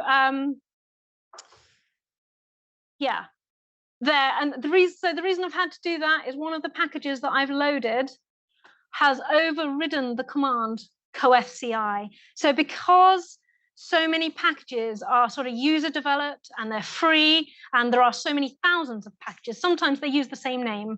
And so if you get an error and it's saying, I don't like that command, often just writing the name of the package will allow it to know which one you want to do. So if I run that, if I run coefci and I haven't put in any of my epi packages, it would probably run. As soon as I put my epi packages in, it throws up an error. So I just have to tell it, I want the coFCI from this package, from the LM test, which is one of the packages that's always loaded as standard in R anyway. And what that produces is my confidence intervals down at the bottom here. So which should be the same as the ones we calculated when we calculated the t-test, because this is just one single variable. Experience, and I think that's the problem, is knowing the packages that you're using, and I think it comes with time. The intercept here. That means that when, that's a good one, when the exposure is 0, so when people are employed, yeah, I don't know off the top of my head, I have to say, yeah. But it's not relevant to the question. No. Just whether employment status influences. That's it. So the intercept is where it crosses the x-axis. And for a categorical measure, I'm struggling to think exactly what that would mean, but it's, yeah, that's a statistician's question. So yeah, so we're not saying anything about causality though. So we've got a mean difference, and we've got a statistical mean difference, and we've got quite a big mean difference. But Annie will go through the fact that really we can't say so much about causality from that. And the next thing we need to do is check that our model meets some of those key assumptions. So we pull out the residuals. The residuals of the model is the difference between our observed values and what our model is predicting, right? So it looks at the error between the model and what is really in the data. And if you do plot, so we create our residuals here using the command residuals. So I've called them res, for our model. So our model lin unimp is the linear regression I ran up here. So we create our residuals and we can plot them. And if you run plot linimp and stop there, it will run 6 different ones. Some of them are not so relevant for looking at a categorical variable. So you can put which equals C, which R sort of uses to mean a list of stuff, number 2. So I've pulled out the second one of their 6 graphs that they run as standard because it's useful. So this is looking at our residuals, so the difference between our observed and our expected, over theoretical quantiles. So if you imagine the range of our values. And if our residuals were normally distributed, they would fall along this line here. And so straight away, we're thinking, well, linear regression isn't brilliant because we've got this here, which doesn't look great. And another way of looking at that is to plot the density of our residuals. So again, plot density res. And you can see what's happening. We almost have a normal distribution, but over here, we've got this other lump, which is causing problems in our data. And then finally, I'm going to pull out the third plot of these 6 plots that R produces us. And this is looking at the residuals in our unexposed and our exposed group. And we want the distribution to be the same. So we want that red line to be flat, and it's not super flat. So again, our model is not doing very well with the fact that it's so poorly distributed or non-normally distributed. But is that a massive surprise when we saw just how non-normal our data was when we looked at it in the first place? Probably not, right? When we plotted those graphs right at the beginning, we saw this very steep slope and then a second peak. And so it's perhaps not massively surprising that our linear regression isn't doing a great job there. But we've got other ways of assessing the association between unemployment and depression. So we move on to logistic regression. So we use logistic regression when we've got binary outcome variable. So in this case, that's going to be depression versus no depression. We've already created our 2x2 table of depression and unemployment. And so we're testing that relationship. And to do that, we use logistic regression. Logistic regression is one of a group of regression models called GLMs, generalized linear models. And they're a bit more flexible. They have fewer restraints on them compared to linear regression. Again, I've put the formula in here, a very basic formula. We are now looking at the probability of Y. So rather than just looking at the outcome, like when we were looking at mental health scores, we're looking at a probability. Did they get depression or did they not? So it's probability of Y. And the key thing to note is that we're using the same things. We've still got M, the slope, and we've still got B, the intercept, but now it's the exponential. And that means they're not linear anymore, right? Which is why it's called a logistic regression. Now, our outcome is not linearly related to our exposure. And the nice thing with R is actually all of the regression models look fairly similar. So for any of the models in the GLM family, so that includes logistic regression and Poisson regression that we'll look at the moment, you start with GLM. So we had for linear regression, we put LM, for logistic regression, we put GLM, and then you do your formula, which is our outcome, and then our employment, and the data is our data. And then this one's really important. We're telling it's a binomial distribution for logistic regression. If we wanted to run a Poisson regression, it wouldn't run on that variable, but you would just change where it says binomial to Poisson. So they're really very similar. And then you do the summary. And this is the really disappointing bit, because if you do summary in Stata or SPSS or any of those things, you can make it give you an odds ratio. And R doesn't give you that. So we've got 1.35 here, but that's not the odds ratio. That's the log of the odds. So we need to do some more work. So this is how we get the odds ratio. So you're pulling the exponential of our coefficient of the model. And then you do the same for the confidence intervals, so the coFCI. So you pull the exponential. And our odds ratio comes out here, 3.85, which is the same as the odds ratio we calculated earlier.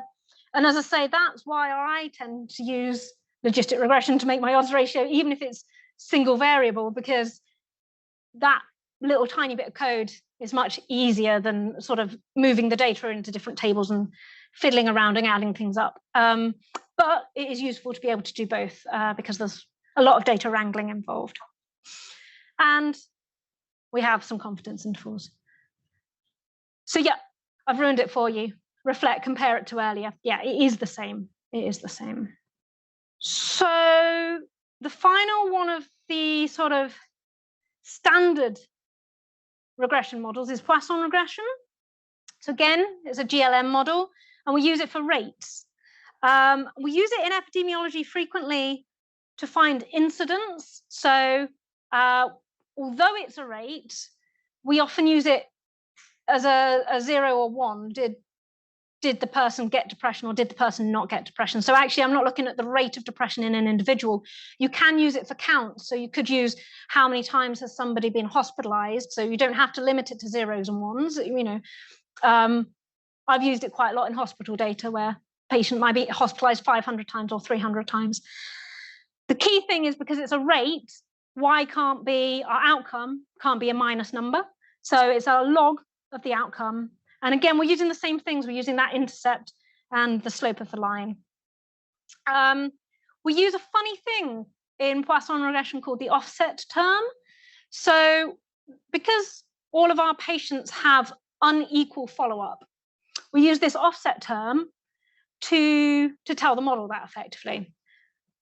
So I will show you what that looks like. So the offset term is down here. So you just add into your model offset, and it's the log of the follow-up years. And it's the log because your outcome is logged in this equation here. So adding the offset term just allows us to account for the fact that people have got different amounts of follow-up time. And that's what makes Poisson regression really powerful, and actually more powerful than logistic regression, where we're sort of just, did they ever? This is now accounting for that. Because Poisson regression thinks I'm using a count, I've had to create this dummy variable called depressed in follow-up count, because if I use it as a factor, as a categorical, the model doesn't know what to do with it. So the categorical variable works for logistic regression because the model can set that as 0 and 1, but it's expecting a count. So I have to set it as a numerical variable. So it's 0 if they've not been depressed in follow-up, and 1 if they have been depressed in follow-up.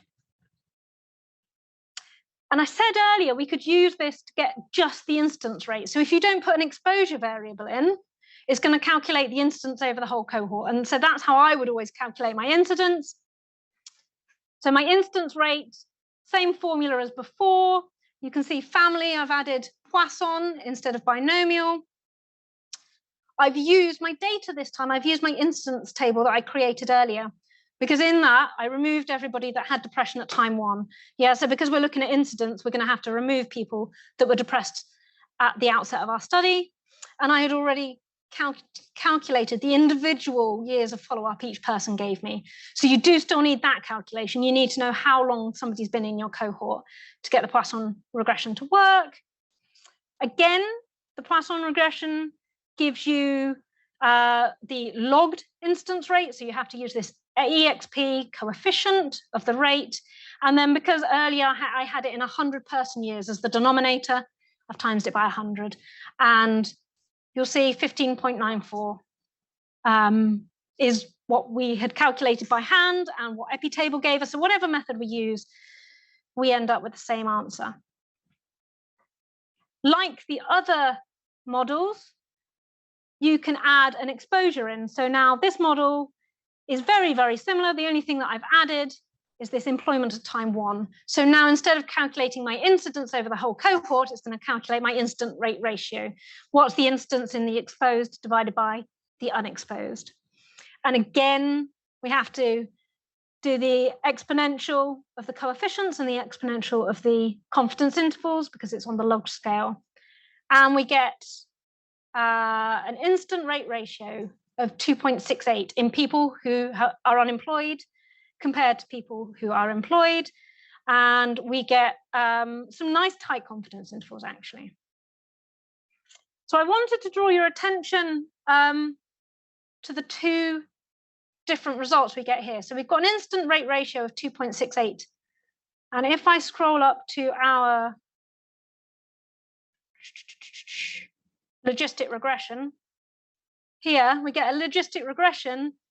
Our odds ratio is 3.85. So again, it's quite a difference, isn't it? Has anyone got any ideas why the Poisson regression might be showing quite a lower risk than the logistic regression? So if we think through what we've done to run this Poisson regression, if I come back up here, we've used a different data set, haven't we? So we've used this incidence data set. That's it, yeah. So we've accounted for uneven follow-up, haven't we? So we've accounted for the fact that some people might have only given a year, some people might have given 2. We've also removed everybody that had depression at time 1. So we're not looking cross-sectionally anymore, we're following people up over time. So if a lot of people at time 1 had depression and were unemployed, we've removed those from the model because we're looking at new cases of depression over time. So yeah, so we end up with a slightly lower estimate. Both are valid, and it goes back to really making sure your research question matches your analysis and your analysis matches your research question. Yeah, so it's about what we're trying to ask, and that's what determines the methods.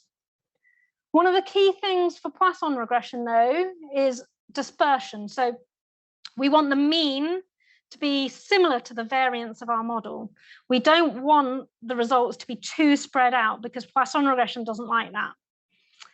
And you can check it using this command here called check over dispersion. And that runs a test comparing the mean of our results to the variance. And you can see our model is over dispersed. So Poisson regression, again, is probably not the best model to use. There is another model in the same family called negative binomials, and that accounts for over dispersion and would be a better model to use. I'm not going to go through that now, but that tends to be the model that I use for count data.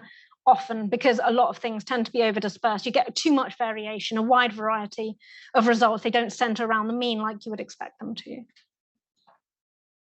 I'm now going to run another Poisson model because I think it's really nice to compare Poisson models to survival analysis.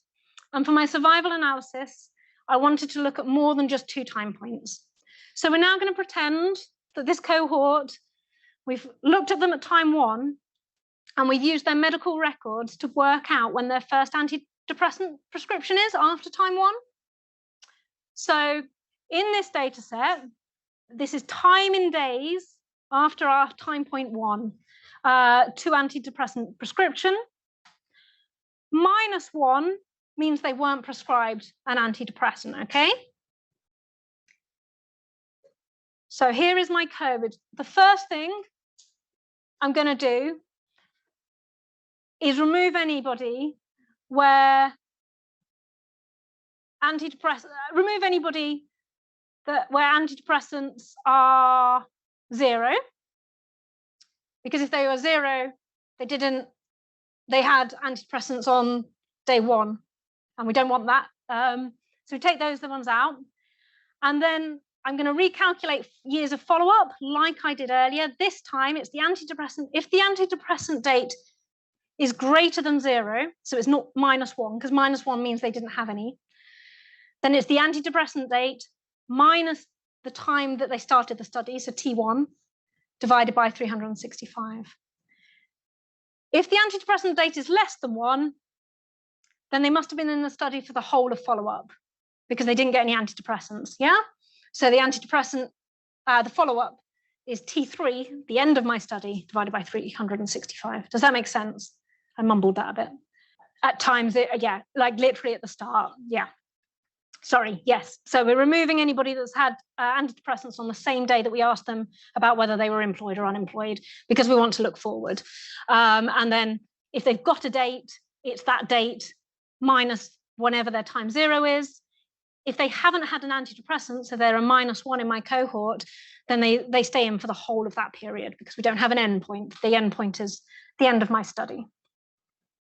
And then we create antidepressants, so whether they've had them or not. So again, if antidepressant date is greater than 0, they had an antidepressant. If it's less than 0, they didn't.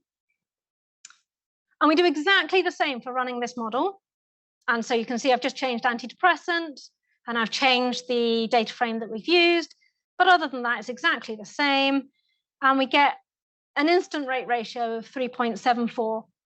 So people that are unemployed are 3.74 times more likely to receive an antidepressant during our follow-up period than people that are unemployed. And you can see by our confidence intervals that appears to be a significant difference, statistically speaking. And then we run our over-dispersion, and the model is still over-dispersed. So in the real world, I would then probably use a different model.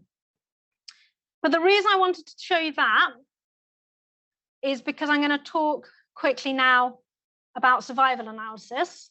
So survival analysis, oh, go on. So just before you leave the regression, do you need to do residual analysis for logistic or Poisson regression?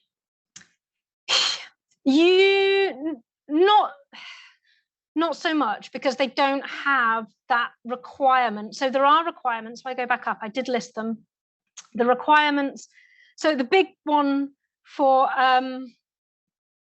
Poisson is that the mean equals the variance, and that's where we're checking our over-dispersion.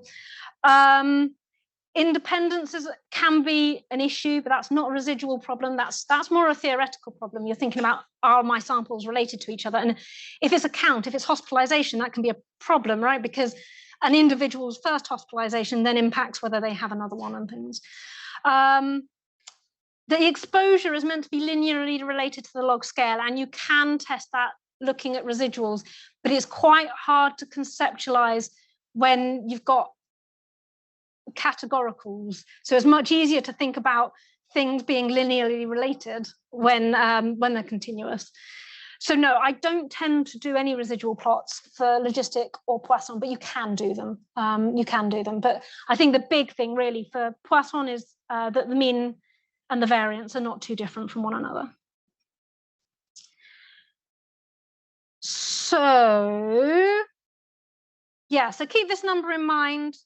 So our Poisson regression for time to antidepressants is 3.74, so an incident rate ratio of 3.74. So survival analysis. The most common model we use is the Cox model, but there are others. So there are things like the Anderson and Gill, which I'm not going to cover, which allows us to have multiple observations. So survival analysis tends to be time to first event. So we're looking from a start time, how long it takes for patients to experience an event. But you can have multiple events in some of the models, and there are other models that account for other things that might happen and might prevent someone from getting an event. So there are more complex models than the Cox out there, but we're going to have a look at the Cox today.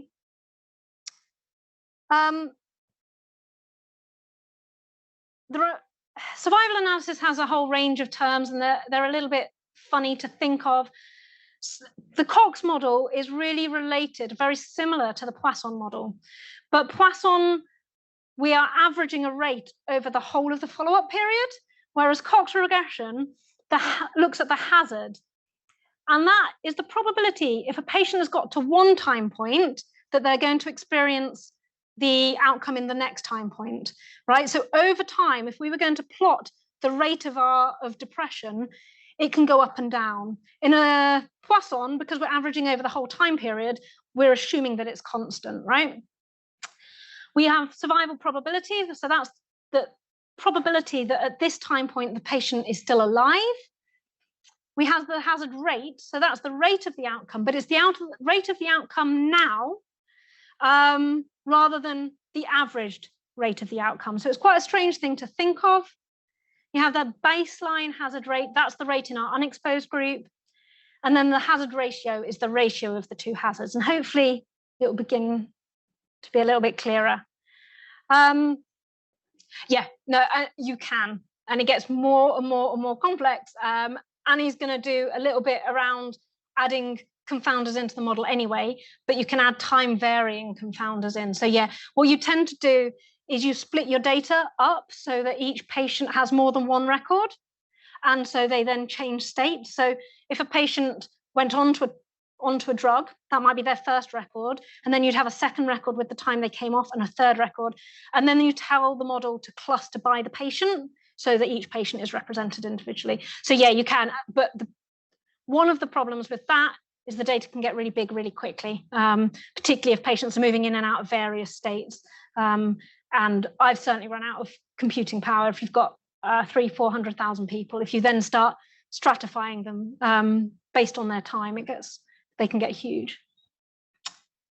So yeah, so the other really important thing for survival analysis is we need to test for proportional hazards. So I said that the hazards rate, the rate of our outcome can change over time for survival analysis. Yeah, it can go up and it can go down, which is really different to the Poisson model.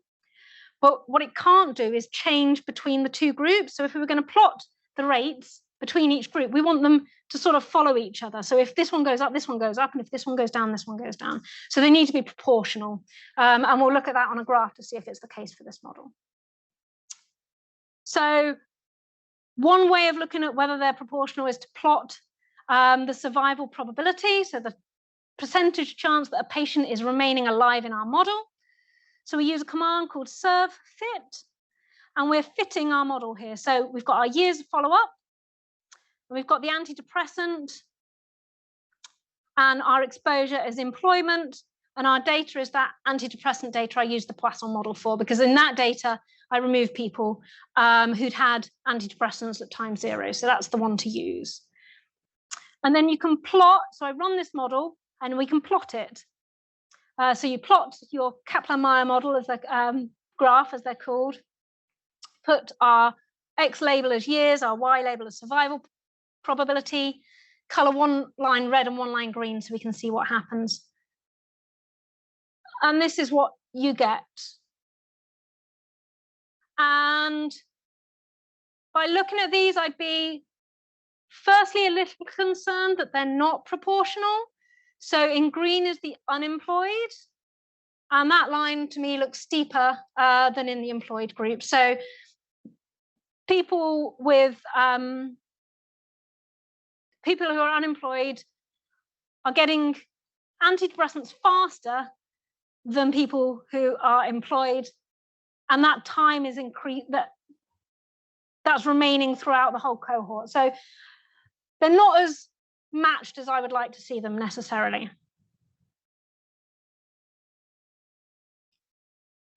So this is the Cox regression. The Cox model is also called the Cox proportional hazards model, which is why it's Cox PH.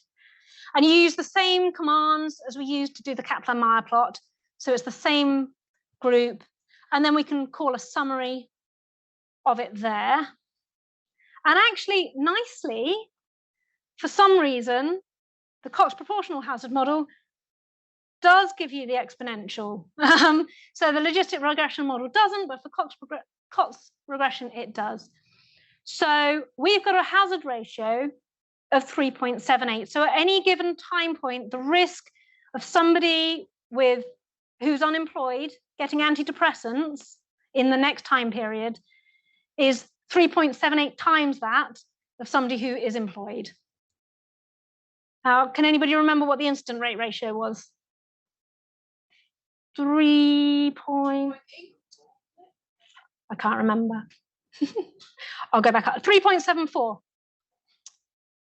So our incident rate ratio is 3.74. Our hazard ratio is 3.79. So they're really, really, really similar. And the reason for that is if you look at the Kaplan-Meier plot, that rate doesn't really change over time. So where we're averaging it out in the Poisson model, that's not so bad actually. So they're not, yeah. The only thing is, when we test for our proportional hazards, we've got a significant departure from our proportional hazards assumption. So those lines are not running at the same point, which is a problem. I've published models that depart from the proportional hazards assumption in the main, because if they do, there's not necessarily a better model. So sometimes I've published and I've said, look, they don't, it doesn't meet the proportional hazard model. There is some change over time between the two groups, but there's not necessarily a better way of modeling this. And I've tried, and this is as good as I can get. This is the best estimate that I can give. And you can plot these. And I never fully understand. So these are residuals, again, these are called Schoffen residuals. And basically you want this to be flat, and it's not. The rate of change between the two groups, between exposed and unexposed, is not quite what we want it to be. So that's sort of a whistle-stop tour of how to do EPI in R. I am fully aware that I whizzed through loads of that, but the hope, and I think the hope for today is, because you've now got this and you can take this away, some of that coding will come in useful and you can sort of begin to have a play. So we've learned how to calculate prevalence and incidence, how to do those ratios either by hand or using the tidyverse to sort of move the data around. And I think the only way, if you're new to R, the only way to get good at that is to give that a go in your own time, really. And we've run through the 4 models. Go, yeah. So survival models, I think the classic is time to death, so mortality studies. So as an example, I did a survival analysis of cancer incidence and cancer mortality in people with severe mental illness. So you start at the time, I started at 18 years, and I ran it through comparing people who had and hadn't got SMI, and whether or not they developed cancer. And so it's quite similar to the Poisson model in that what we're trying to do is account for different follow-up in the model. So it's the time and it takes for a patient to develop that disease that we're sort of looking at. Yeah, so they were first created for the mortality studies, and that's why they're called survival models. But survival in this sense just means remaining in the cohort. So it's a sort of a term that we use.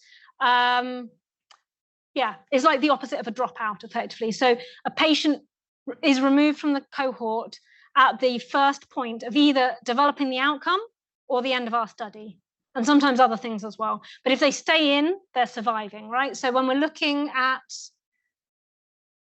this plot here, this is the survival probability. So this is the chance that they either leave the cohort, which in our study nobody does, or they develop the outcome. So in a lot of studies, certainly in most of the work that I do, as well as developing the outcome, they can leave the study early. And so these models are great for accounting for that. So survival is just, yeah, it's time where you don't have the outcome and you're in the study. I can certainly try. They're very strange. So these are the residuals in the unexposed and the exposed group. And this is, somebody might have to help me here. Basically, you need this line to be flat, and it's not. And we're looking at the difference in the residuals between the exposed and the unexposed so that we can see the slope. I prefer looking at the Kaplan-Meier plots, which are up here. I don't know if anybody else is better at explaining a Schoenfeld plot than I am. But basically, it's this line here that we need to be flat across. So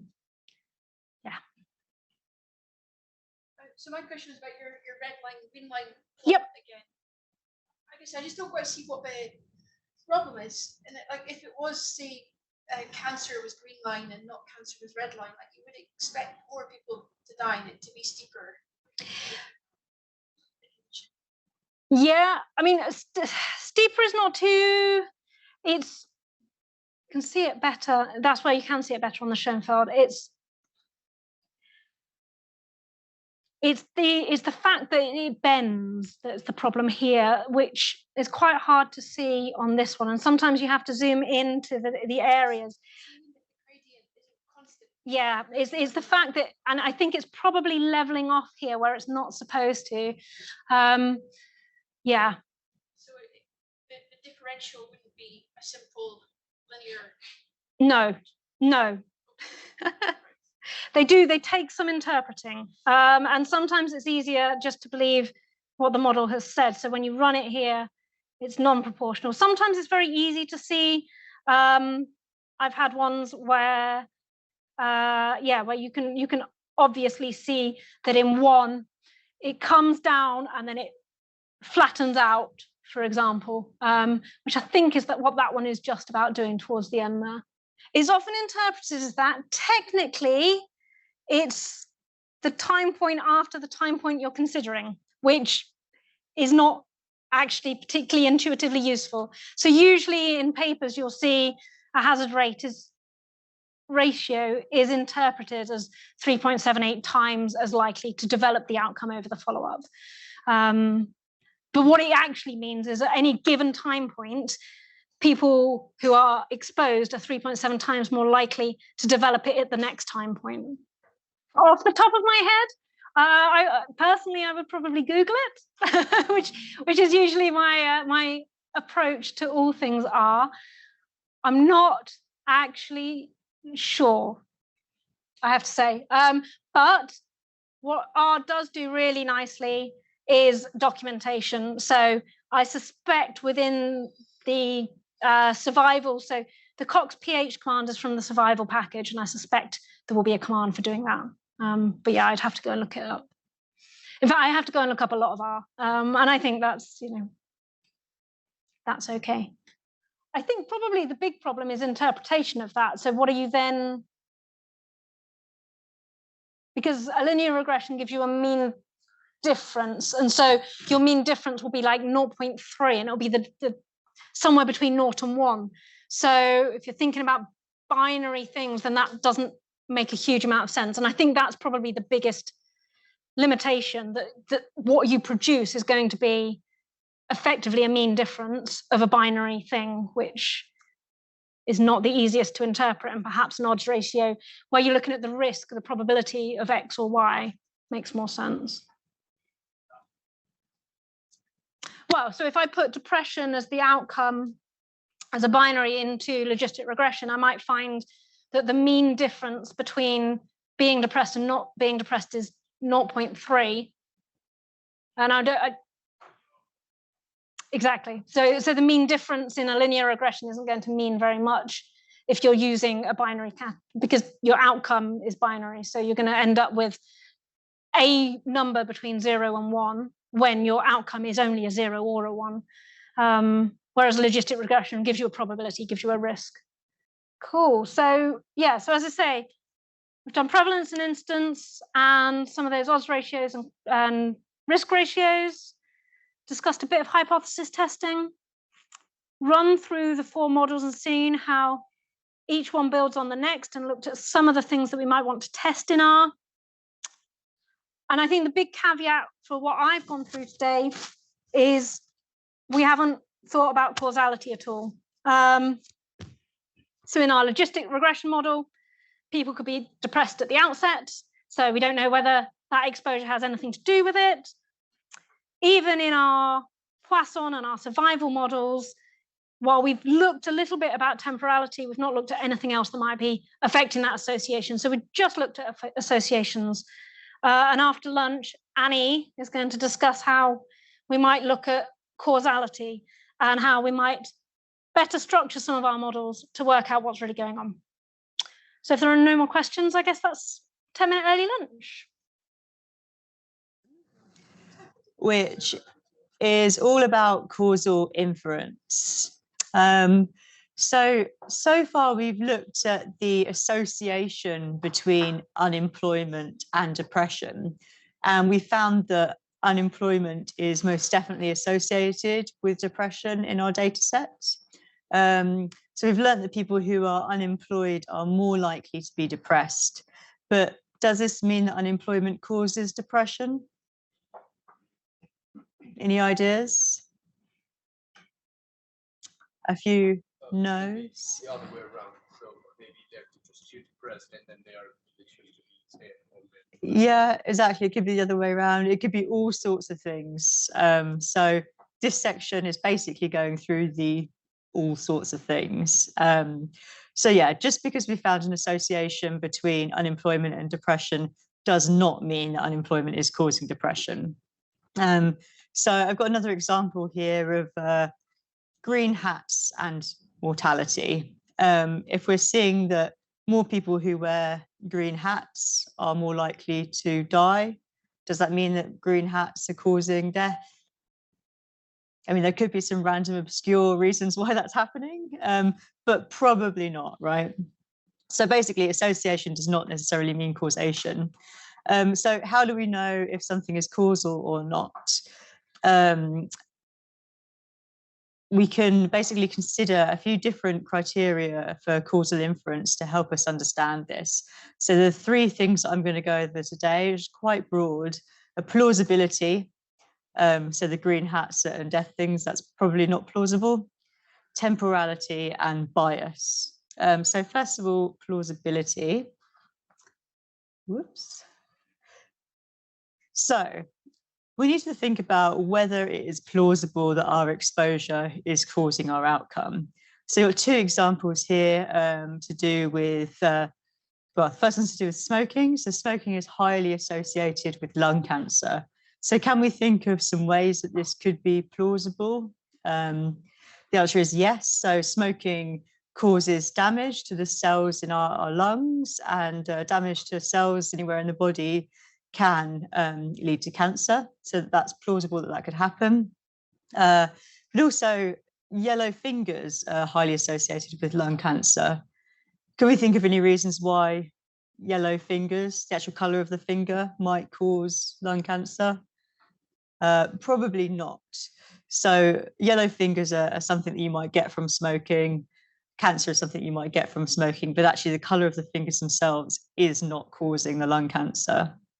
So I'm just going to pause very quickly at the beginning here just to discuss amongst yourselves whether it's plausible or not that unemployment could cause depression. And I just want you to think about the potential ways in which this could happen.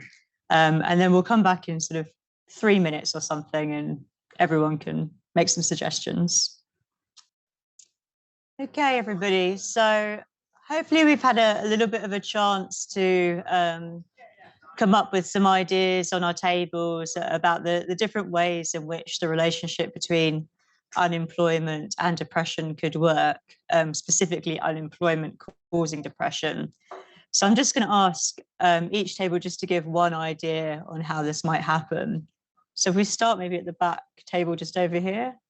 Yeah, absolutely. So financial stress and not being able to provide for your needs that would come following unemployment could lead to depression. The next table at the back. Yeah, so pressure from friends and family for being unemployed, maybe the stigma of being unemployed. Next table at the back. Right, so 3 ideas here. Yeah, so the lack of self-esteem, social isolation. What was the other one? Yeah, and your life satisfaction being lower as a result of being unemployed could all contribute towards developing depression. Maybe this table. Yeah, absolutely, a great one. So as a result of not being engaged, that you would be in employment, you might experience cognitive decline, and how this might affect your brain that could lead to depression. Absolutely. And middle table. Absolutely, lack of self-esteem and purpose could lead to depression. And finally, this table. So we've had lots of ideas already. Yeah, fantastic. So we'll get into this a lot later. So on one hand, unemployment could directly cause depression if that's the thing that is making you stressed, that's what you're worried about, and that's kind of what you're becoming depressed about.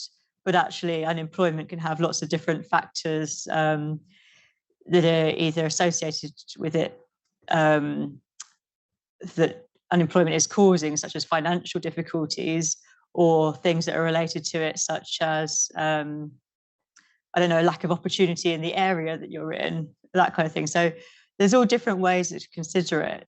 That could be a direct causal pathway, or that could actually be obscuring that association. But we'll get into that a lot more as we go through this section. So I'm glad that came out at the last table. But basically, what we've established is that there are plausible ways in which unemployment could lead to or cause depression. But that's not enough. That's just the foundation of what we need to start thinking about. The second big thing that we need to start thinking about, and we've already done this a little bit earlier today in some of our analysis, is temporality. So in order for something to cause something else, the exposure that is causing the outcome needs to come first. If it's the other way around, that would be known as reverse causation. I think you mentioned this on this table here. So depression could cause unemployment if the depression comes before the unemployment. If you think about sort of the characteristics that you could have when you're depressed, it might make you less likely to be able to perform your job to the ability needed, less likely to go into work, which could result in someone losing their job. So the data that we've been using today is longitudinal data. And one of the benefits of longitudinal data is it does allow us to be able to sometimes see what comes first in a causal relationship. So we've looked at unemployment at time 1 and depression at time 3. But we didn't actually consider when the depression started. So just because we're looking at them in different time points, that doesn't mean depression started at time point 3. It might have started at time point 1 or before time point 1. So we need to take this into consideration in our analysis. So we now want to think about the question in a slightly different way. We want to think about the question, what is the association between being unemployed at time point 1 and subsequently developing depression by time 3? And we can very easily do this in our data sets. So if everyone could bring up R again, we're going to have a look at how we would do this. So basically what we need to do is to exclude everyone who had depression at time 1. And we already did this earlier when we were looking at Poisson and Cox regressions, because both of these analyses considered time. But we're going to do it here again and see how this affects our logistic regression. So one way of doing this is to use this code here. So we would subset the data set so that it includes everybody who is not depressed at time point 1. And so once we've done this, we can see it reduces our sample size, the size of our data set slightly. So instead of 10,000 people, we now have 8,334 people who were not depressed at time point 1. So any depression that occurs after these time points, we can say developed after time point 1. So we're now going to perform our logistic regression again using this reduced data set of people who were not depressed at the beginning of our study. And this is very common in longitudinal analysis, to just take people who didn't have the condition or the outcome you're interested in before the study starts. So we can run the same logistic regression code again, but we're just using this new data set, so DF2, where we've removed these people. And if we take the exponential of the coefficients and the confidence intervals, we can see that we now get an odds ratio of 3.4. And looking at the confidence intervals, we can see this is a statistically significant effect. So we can compare this to the results that we ran earlier. If you still have them up, great. If not, we've got the code here. So here we had an odds ratio of 3.85. And when we run the code in our reduced data set, where we remove people who didn't have depression at time point 1, we can see the odds ratio just gets slightly smaller. So it's a slightly smaller association between unemployment at time 1 and depression at time 3. And that's just because you've removed this association between people who already had depression. So now you're only taking the part of that association that is people who subsequently developed depression. So basically, throughout the rest of the day, I'm only going to use logistic regression. The only reason I'm doing this is because it's quite simple to talk about. So it's an easy way just to go through the basics of causal inference, different types of bias. But actually everything that I'm talking about, unless I say otherwise, will apply to the other types of regression. So you have to do this with Poisson regression and survival analysis when you're considering time already. You would do the same with linear regression if you wanted to look at, say, weight gain from starting antidepressants. You would remove people who started antidepressants beforehand. So the choice of regression model is just a convenience to be able to talk about it quickly. And the actual, looking at the data set, your depression 1, 2, 3 is like depressed or not depressed, right? Yeah. How, would that be a feasible way to measure depression, develop depression in the real world? Because I would think about more using the continuous scale than a Sure. So what this depressed or not depressed is based on, I'm not sure if Naomi covered this earlier or not, but it's based on a cutoff using the MH score. So any MH score that is above 12 is considered to be depressed, and below 12 is not depressed. And that would be a clinical threshold that we might use. In reality, you would probably treat people who are just above that threshold very differently to people who are much above that threshold. Yeah, absolutely. So in reality, yes, you're quite right. But I guess as I said, the choice of these outcomes in logistic regression is for the use of this section. Would that be applicable, say, if you measure time 1, 2, 3 in terms of severity rather than in terms of whether or not you still use an odds ratio to so you could use a polynomial regression that would, instead of a binary outcome that's yes, no, it could use a categorical outcome that is mild, moderate to severe depression.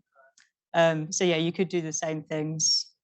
Yeah, so just because someone is, in reality, just because someone is not depressed at time 1 doesn't mean they've not been depressed in the past. And this is a massive limitation of observational studies, because with the exception of a few lifetime cohort studies, we don't have information on everything that's happened to people throughout their lives. So, for example, if we're looking at electronic health record data, we can see what's happened to people whilst they're registered at a GP practice, and whilst that GP practice has been collecting data in a way that is suitable for research, but perhaps they've been at another GP practice before and we don't have that information. So with these studies, we're often making our best guess at what's happening to someone. And we really need to think about this when interpreting our analysis as well. Yeah, it's a limitation of this type of data for sure. But this is still something that people do regularly in analysis. Any more questions on this bit, or shall I move forward? Okay, so I'll keep going. So yeah, basically we saw that when we're just taking the part of the association that's temporal, the effect size goes down slightly because we're just taking part of this association that we saw before. So then the next thing that I said we need to think about when we're thinking about causation is bias. And bias is quite a sweeping term to cover lots of different things. And we've talked about some of these things a little bit already, particularly around maybe limitations of the data set that could lead to bias. But I'm going to try and cover some of the key types of bias now and think about that in the context of observational data and mental health. So we found this temporal association between unemployment and depression. We found that people who were unemployed at time 1 subsequently developed depression, having not been depressed at time 1, at time 3. And we've also agreed that it's plausible that unemployment could cause this, although there's lots of other things that could be happening, which we will touch on as we go through this section. So yeah, that's still not enough to claim that unemployment is causing depression. So a definition of bias, and I have to admit, I got this definition by Googling it, but I think it's I don't know, it's quite a simple definition that will help you understand. So Google says, bias is any systematic deviation from the results of a study and the truth. So in what ways are our methods, our data, our research question even changing what we're seeing in our results from what's actually happening in real life?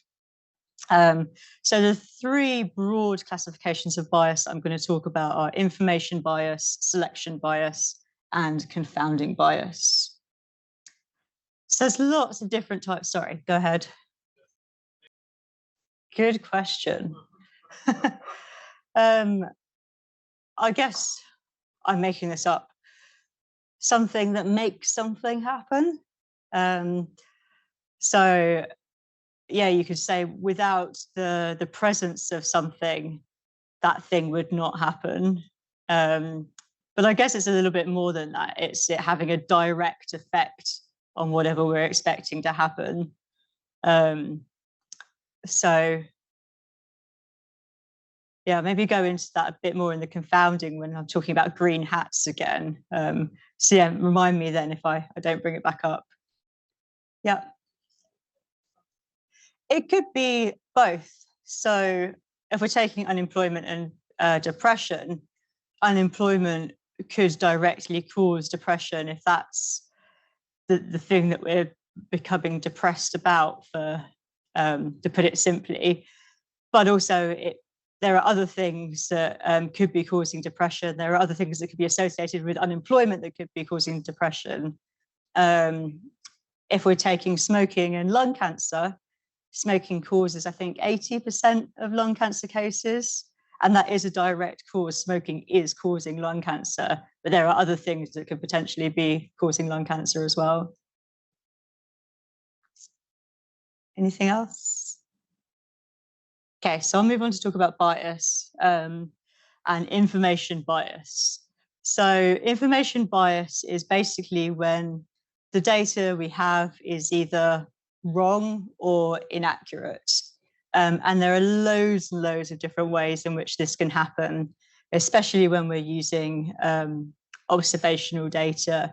Particularly, most of my work is in electronic health records, and there's all sorts of reasons why these could be wrong. But the same when you're collecting data directly, so primary data collection. I'll try and go through some of these now, but it might not be an exhaustive list. It's just to get an idea, to get us thinking. So the first type of this could be reporting bias. And this is when the thing we're thinking about is actually reported in an inaccurate way in the first place. So before it's even recorded. So an example of this might be if someone's saying they're depressed, but they're not really depressed. And this can result from a lot of different things. So the use of inappropriate screening tools. I'll get you to think of some examples of this, but say you used a screening tool that was actually for anxiety and then said a high score on that meant you have depression. That would be inappropriate, right? So it would lead to the just the wrong recording of depression. Someone might misunderstand the questions that are asked in whatever questionnaire that you're using. People might not want to answer the questions that you're asking, whether it's on paper or whether you're interviewing them, whether they're speaking to a doctor, for example. You know, I'm sure there's many of us who maybe don't always say the exact truth when we're talking to the doctor. So it is quite common for these things to be inaccurately reported, or we might not remember everything when we're talking to the doctor, especially when we've just got 5 minutes or less. And yeah, if there's an interviewer who's interviewing someone, if they don't have a standardized questionnaire that they're asking, that interviewer's kind of opinion or attitudes, whether they're conscious or subconscious, might actually influence the type of questions they're asking or the way they're interpreting the answer to the questions. So there are all different ways in which things could be inaccurately reported. So I'm just going to get you to consider 3 different scenarios and think about these scenarios in the context of how this particular type of inaccurate reporting might affect your results. And also particularly how they might affect your results in different groups of people. So people from different cultures, ages, genders might influence the way things are reported differently. So the 3 different scenarios are, and we've got them on the screen here for you as well. Yeah, so firstly, the variable in your data set that indicates depression is based on an in-person interview with the participant. And the interviewer asks the participant the following question: are you depressed? The second scenario is where the variable in your data set that indicates depression is based on the opinion of the interviewer. So the interviewer will talk to the person they're interviewing and then make a decision on whether they're depressed or not without the use of a standardized tool. The third scenario is where the screening tool used for depression is designed for use in older adults, but it's actually administered in a group of teenagers. So I'll just leave you for a few minutes to reflect on those 3 different scenarios, and then we can see in perhaps different groups of people how they might be introducing bias to your data and your results. So I'm going to start asking the tables now what they've discussed. So if I could just get everybody to just listen to what each table has to say. So very, very quickly, just one quick idea from each table about how maybe one of these situations could cause bias in a particular group of people, maybe. So this table first. Yeah, absolutely. So it's just briefly a general screening tool. It is quite difficult to capture the different things that are going on for different people who don't fit into these quite broad categories usually. So the next table. Yeah, absolutely. So firstly, how comfortable someone's feeling. The interviewer can really influence this and people's understanding of what it means to be depressed, particularly between different cultures. People have totally different views on mental health that would have a very heavy influence on this. So the next table at the back. Absolutely. So the training of the interviewer, and some questionnaires are designed for use only by clinical practitioners, whereas some are, they could be administered by anyone. Still, the ones that are administered by clinical practitioners, there might be subjective as to whether someone or not is depressed or not. Is this table here? Yeah, exactly. So there's a lot of stigma around what it means to, depression, whether or not you want to admit to being depressed or not. This table. Absolutely. So depression, mental health is a very subjective thing. And finally, the back table. Yeah, exactly. So basically, depression and the interpretation of depression can vary a lot between all sorts of different people, or even within the same groups of people. So you can get a lot of variability in what we're seeing. So how can we deal with this? Firstly, you should always be checking the distribution of your variables, especially your exposure and your outcomes, and the different prevalences that you're seeing against other published data if it is available. So, for example, if the national rate of depression is 15% and you're getting 70%, something is probably up. So just doing those kind of checks and considering how the data is collected. But if you think there is some bias in your data, there's always bias in data. So that doesn't mean the end of your research project. Just make these considerations, and this just needs to come into play when you're interpreting your results. So another type of reporting bias is recall bias.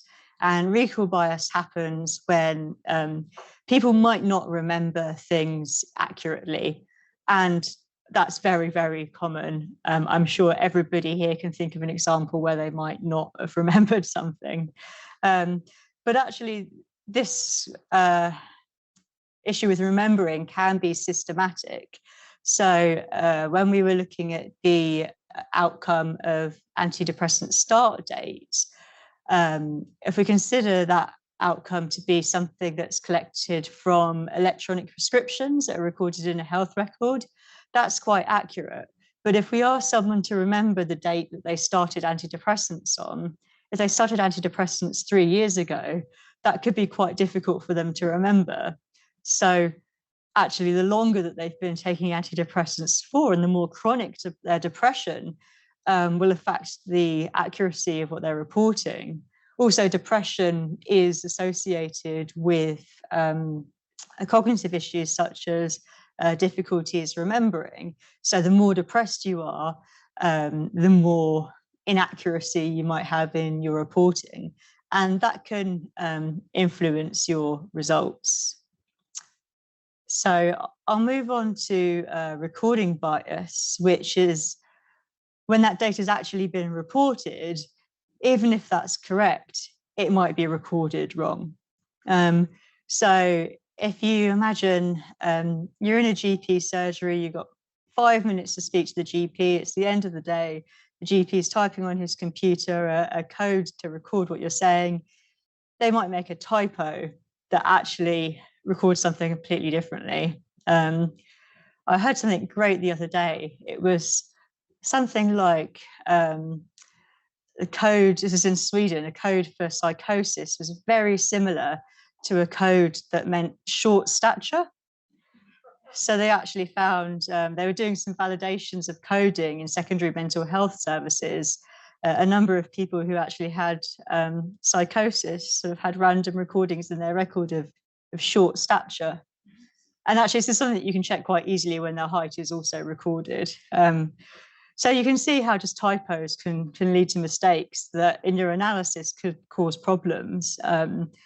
And something that's very, very common talking about height is you often see things like people are 160 meters tall. This honestly happens a lot, but actually they're 160 centimeters. And so you can sense check things like this when you're looking at the data. Just give me a second. It's, yeah, always you have to sense check what your data is saying. An example, if someone's 5 years old and their status is employed, that's probably not correct. So categorical data can be wrong as well. So look at the kind of parameters around this sort of, whether your cohort looks logically how they should, whether your outcome and exposure looks logically what it should look like. Dates, are you looking at dates that are in 1806 when the person was born in 1950? Things like that. Just sense check everything, basically. So yeah, there's a question here. Absolutely. Yeah, it's very understandable if you've got a study where you're collecting things on paper and you've got, I don't know, just 100 participants. You're going to get errors typing that up sometimes, and that's not because of people who are typing it up. Yeah, absolutely. And the way different things are categorized, particularly in mental health, historically can be quite different to how they're categorized now. We spend quite a lot of time going through different ways of recording things like depression to try and understand, actually, is that what we would think of as depression these days? My favorite code in electronic health records that I found is mad mother. So does that mean, you know, maternal depression? I don't know. Or does it mean that their mother is overprotective? Yeah, you could get all sorts of things in the data for all sorts of different reasons. But it's the point that we're trying to make is just be careful and just sense check what you're doing. And it's quite good to have clinicians involved in what you're doing as well to sort of sense check whether something is what happens in real life practice. Sure. So if it's something that you are very confident, you know why it's recorded wrong. So these height things where it's 160 meters, you can change things like that to 160 centimeters. I work a lot in type 2 diabetes where you might record glucose values, and sometimes the unit will be wrong, but it's a value that in the other unit makes sense. So if you're quite confident that you know what's going on, and there will be some inaccuracy in that too. Again, you can make these decisions with the clinician, sometimes two clinicians, so to make sure you're not just getting one person's way of doing things. Other times you might need to exclude people who the values just, a good one for this is if you're looking at people starting treatment and you only have one date and that date is in 1802, often you have to exclude these people because there's just no way of knowing when they really started treatment. And then you just need to do some checks around who you're excluding compared to who you're keeping. And that's where you can see if there's any bias that's introduced by who you're excluding for these reasons. Is there anything else? Yeah, absolutely. So a good one for this is maybe BMI. So BMI can be quite widely categorized, and if you're not sure about the accuracy of sort of the exact recordings of height and weight, there's often variables in the data that will allow you to make an estimate of what wide group someone falls into. But again, the more that you recode things, the more this could introduce inaccuracies as well. I think that the important thing is just to record everything that you're doing when you're data cleaning, to keep a record and be very, very transparent about what you've done. Cool. So I'll move on through this section. We've got quite a lot to get through, and there's so much to talk about when we're talking about the issues and limitations of data. So, I mean, we briefly covered this with misclassification bias, and when we were talking about depression severity. So one thing that can happen when we're using these scales that have a cutoff point is we might use the wrong cutoff point. And this could just be because of an error. So the way that we've coded it, we've done it wrong. But also it could be something like taking depression, if we're considering something that only happens when people are maybe more severely depressed, and we take a lower cutoff point. So antidepressant medications are supposed to be prescribed to people who have moderate to severe depression. If we take a lower threshold, then that, when we're doing studies to do with antidepressant medication, that might cause some bias in our analysis, where the people who aren't taking antidepressants have more milder depression, for example. Maybe come into that a bit more later. But we have to be really careful when we're classifying things that are on a continuous scale to make sure that what we're doing just doesn't introduce bias.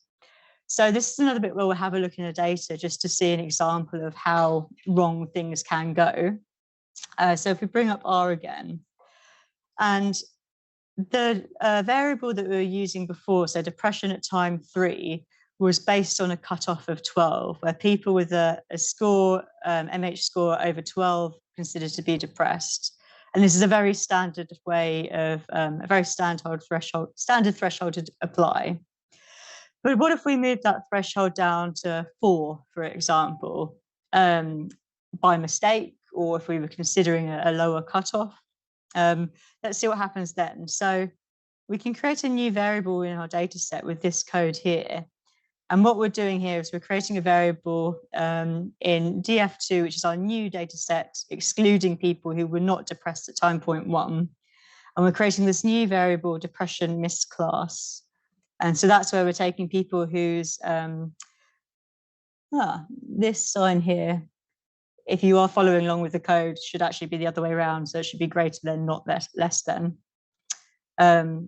So yeah, change that in your code. But this is another example of where a mistake in your coding can cause error and bias. So we're changing this cutoff to just be whether people were depressed with a score above 4. And then we need to apply these lines of code here just to format the variable as a factor, and we're saying not depressed is the reference category. And we can create tables here. So your results, if you've done it properly, will be different to these, because these were reversing what we should be looking at. But basically, you'll see that you've categorized a lot more people as depressed than if you were having that cutoff at 12. So a lot more people in your data set are going to be depressed when they're not really depressed. So just using logistic regression again as an easy example, repeating this code now with depression misclass as our outcome, we can see the difference that this would have on our odds ratio. And you can see here, when I've reversed the sign by mistake, we're getting an odds ratio of 0.39. So that was showing that people who are unemployed had less chance of being depressed, but that's an error in the coding. So can anyone tell me what the new odds ratio is? 3.3. Okay, so the odds ratio has gone down slightly because we're just making a lot more people depressed. And what about the confidence intervals? Okay, so 2.61, so that's quite a bit lower when we're making a lot more people depressed. And what about the confidence intervals? Okay, yeah, so we can see the effect of people being depressed when actually we're including a lot more people who aren't depressed is a lot lower. So we're not seeing the true extent of the effect when we're misclassifying this variable. Some other things that we might see when we're looking at our results, and we've got some error in our data, is if this error introduces more uncertainty. So if the error is at random, our confidence intervals will get wider. But then sometimes it might just change our effect size in either direction, depending on what type of bias it is causing. So very briefly, and then we'll have our breaks slightly later, but the next session will just be a little bit shorter. So I know Ellen earlier talked about missing data and how missing data can vary either randomly or it can vary due to different characteristics of people. And this is very, very common in mental health data. Mental health conditions can be quite highly associated with missing data because if you're struggling with your mental health, you might be less likely to respond to something, for example, or you might be less likely to follow up a GP appointment that records how your health is going in future.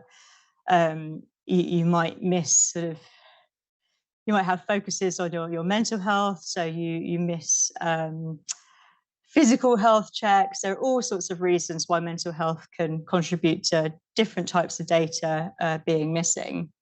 If this is systematic, if it's not at random, this can introduce biases again, and what happens to your results can go one direction, the other direction. It can push the confidence intervals wider, depending on the type of bias that has been introduced.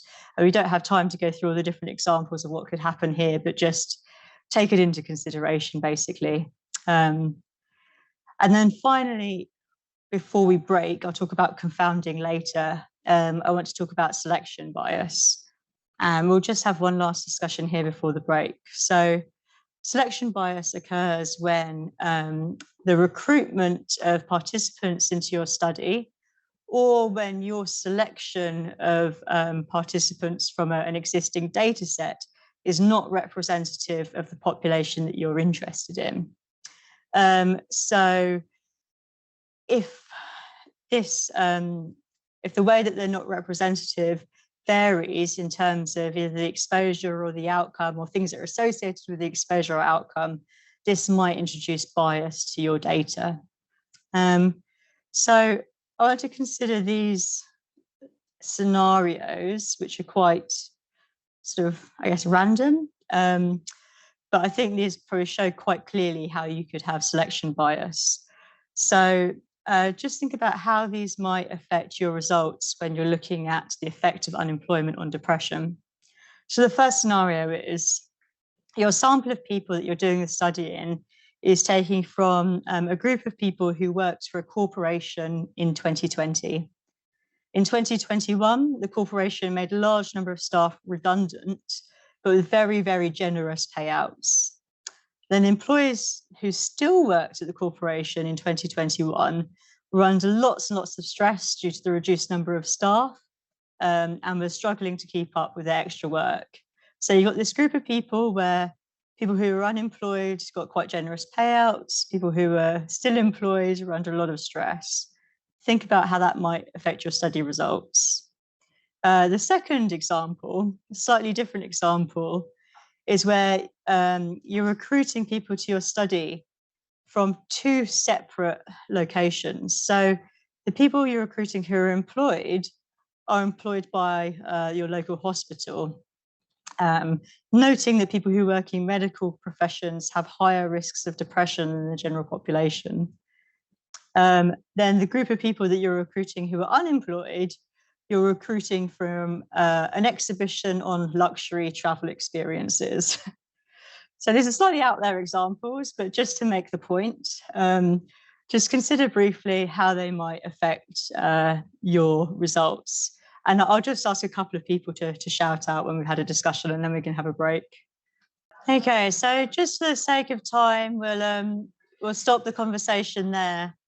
And I'm just going to ask one table to maybe answer the first question. So could someone volunteer for, if you take your sample from a corporation, everyone who worked for the corporation in 2020, in 2021, large number of people were made redundant with very generous payouts, whereas the people who still work for the corporation were under a great deal of pressure. What might this do to your effective unemployment on depression? Exactly. So the people who are still employed in this example might be more likely to be depressed.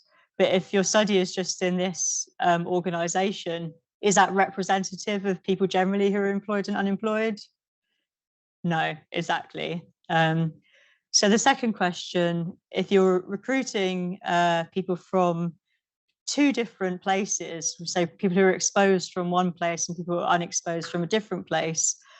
So in this example, people working at the local hospital or people who don't have a jobs for luxury travel experience exhibitions, how might that affect your results? Yeah, exactly. So this is another example where you might see the effect reversed, but in this situation, you're taking your exposed and unexposed populations from very different groups of people.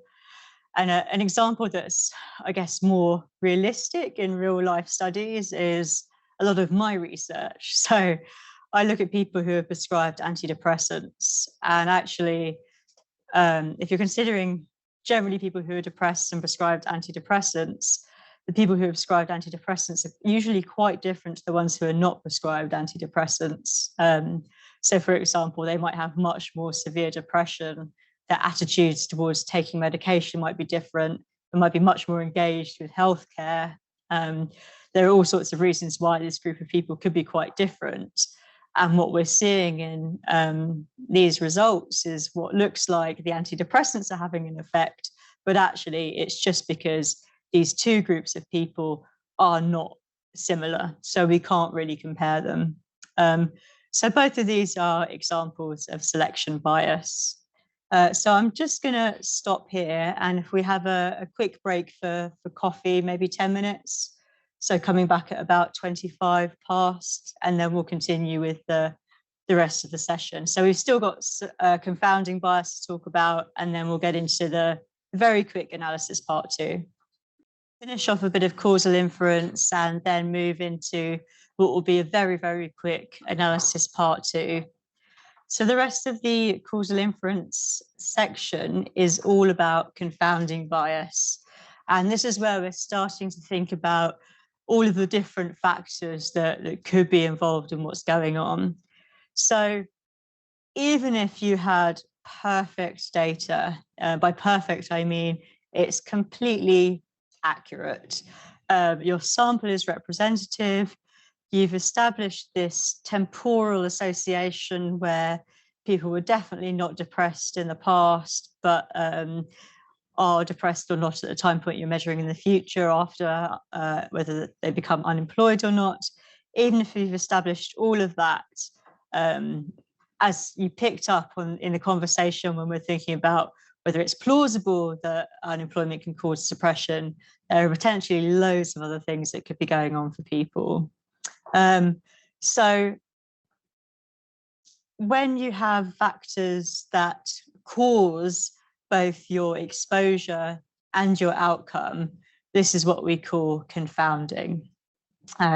So in this case, something that is causing someone to be unemployed or leading to them becoming unemployed and leading to them becoming depressed, that could be a confounder.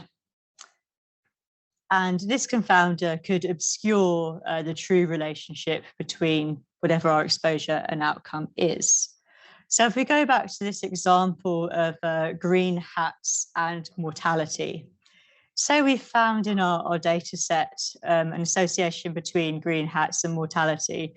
And just say hypothetically, we're studying a population of military personnel, so soldiers.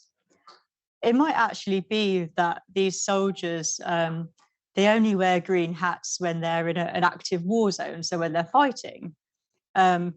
So this war zone could be a confounding variable. So being in a war zone is leading them to, or causing them to wear a green hat.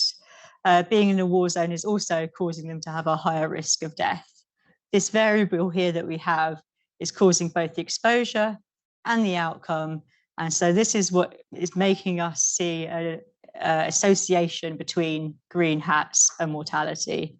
Does that make sense to people? So yeah, it's basically something that's causing this association that isn't causal, basically. So we now want to think about just a brief discussion here.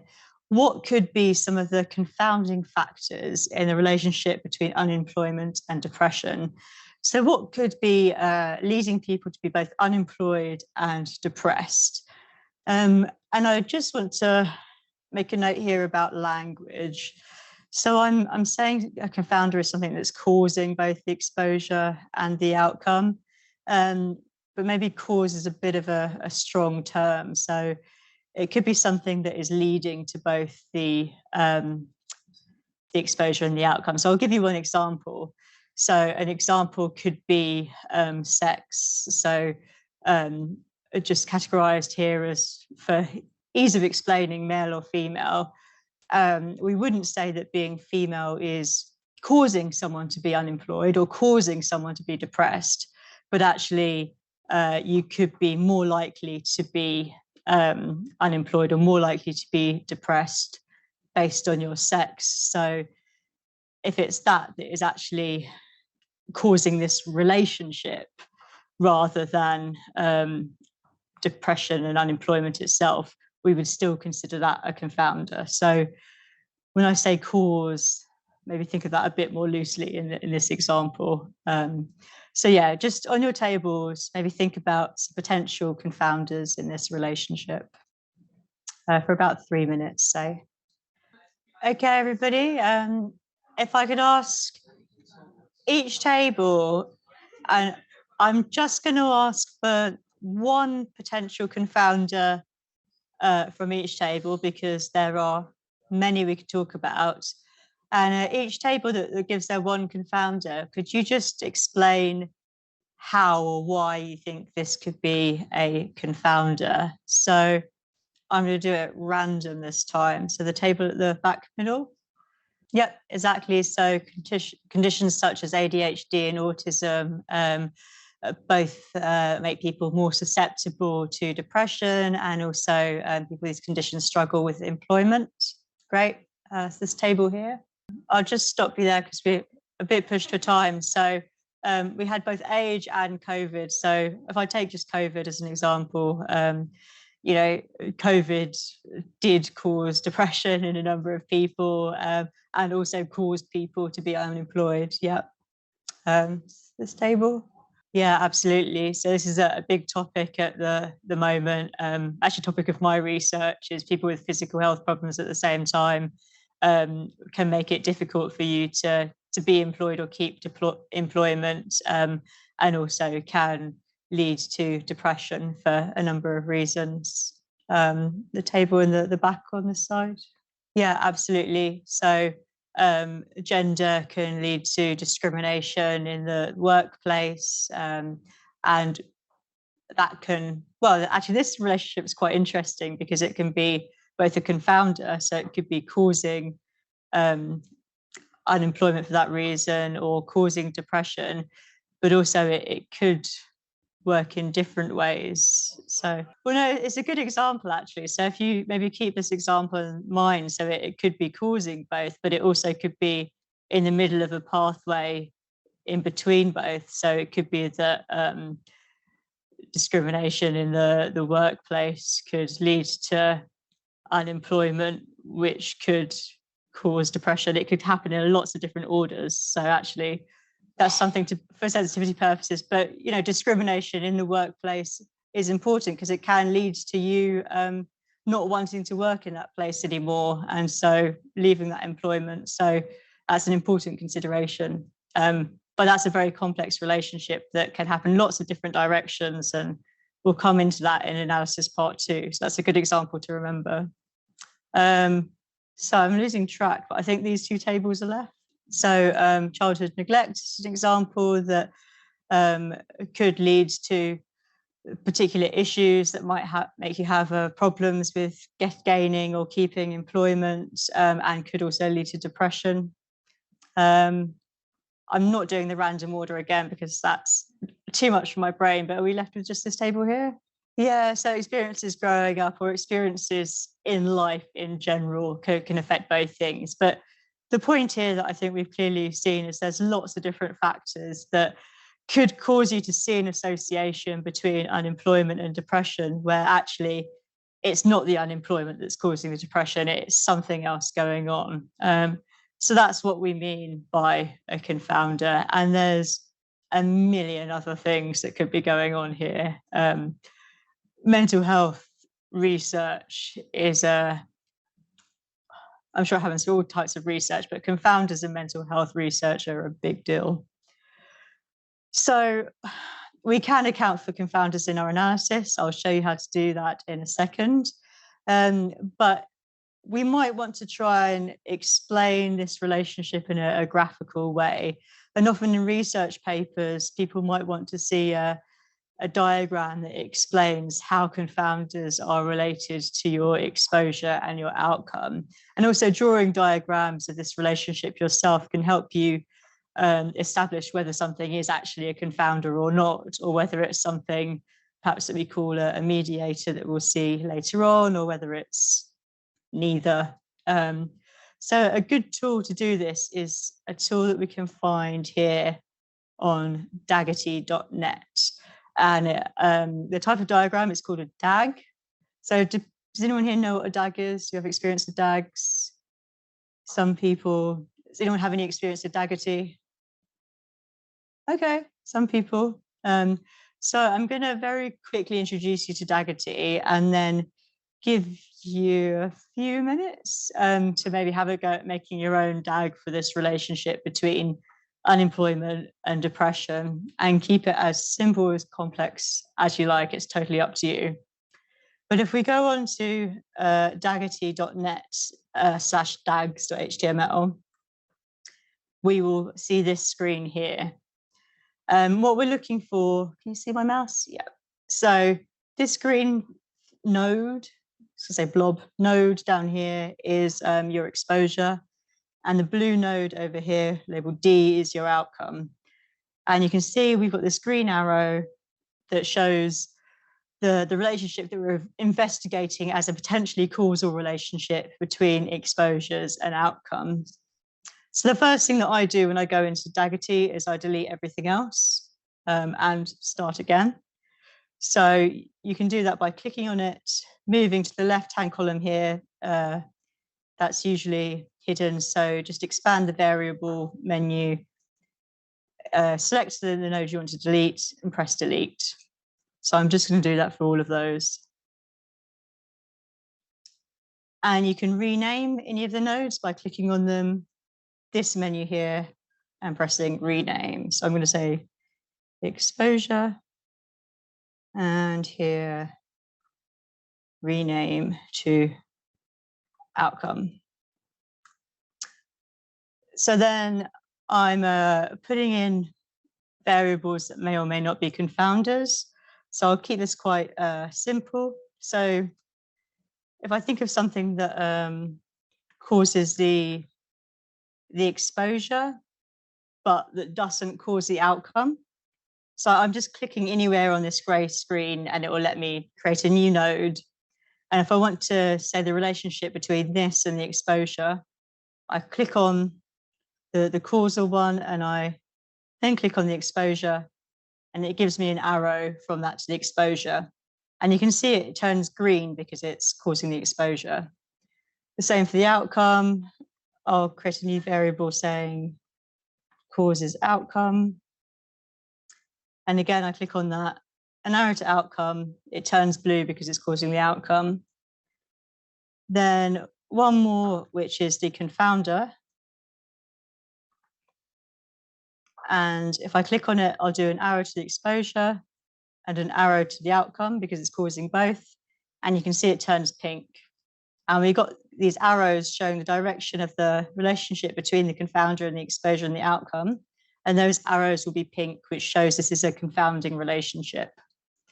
So if you guys want to have a look at Daggerty.net with this address and have a go at creating a DAG that looks at potential confounders between unemployment, which is your exposure, and depression, which is your outcome.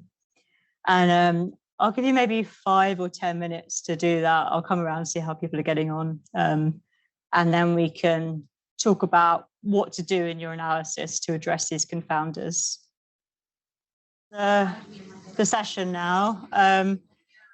Hopefully you've had a fun time playing with Daggerty. I've seen some quite pretty ones, much prettier than any ones I've ever created myself. But yeah, basically this is a conceptual tool that you can use. And it's just a good way to be able to show someone why you did or did not adjust for certain things. So actually, I'll show you here in Daggerty. So I've got this confounder here that has gone pink because it's a confounder. And it says here, biasing paths are open and that I need to adjust for confounder. This is assuming that I have measured whatever the confounder is. So we can only adjust for things in our analysis that we have measured, right? So an example of this in mental health research is often things like, if you're looking at medications, people's attitudes towards taking medications, people's lifestyle, people's behaviors, people's social situation, the support that they might have from their friends, family. There are all of these things that affect people's mental health that are just not measured usually in data sets. So if we don't have these measured, we can represent them in our DAG. If we click on this, I'll select on the left here, unobserved, and I'll do the same arrows towards exposure, towards outcome. You can see the lines have turned pink, so there's a biasing path open, but I've selected this as unobserved, so we've not measured this. And we can see here now it says no adjustment sets found. So actually what that means is we are unable to adjust for the confounding bias because we don't have these variables measured. So I think I've gone slightly off script there, but it's just a point that I wanted to make. We can only adjust for things that we have in the data. And particularly in mental health research, I think, as I said, there's a lot that will not be measured. So we just need to consider whether this is going to lead to enough bias to affect our results in such a way that makes them totally invalid, or whether it affects our results in a way that, there's probably a bit of bias, but still our results are valid. So I'll give you a quick example, going back to studies with antidepressants, where people who are prescribed antidepressants are different to people who are not prescribed antidepressants.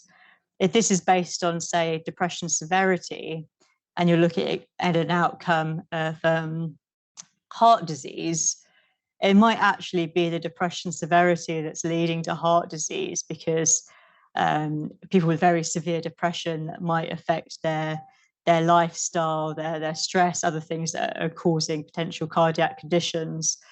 And we might see that in a group of people who are prescribed antidepressants because they're more severely depressed, not because the antidepressants themselves are doing this.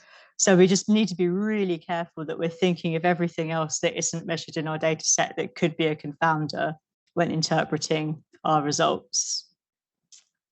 However, what I'm going to talk about now, in analysis part 2, the first thing I'm talking about is multivariable analysis that is adjusting for confounders that we do have measured.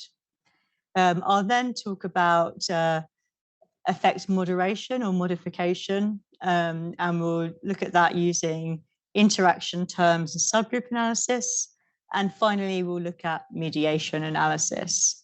So this is where we want R open for the final part of today. And it's just running a few models, so hopefully the code should be relatively quick to get through. But I've got the results here on the screen if we are too tired to do it ourselves.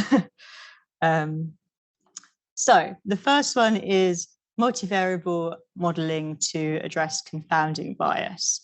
So we thought of all of these confounders and imagine that we have them all measured in our data set. We can basically build on our univariable models by adding in these confounders. And I'm using the example of logistic regression because it's easy as an example, but you can do this for all of the different types of regression models that we've looked at today. And you can put in as many different confounders as you like, but today we're just going to focus on one, which is age.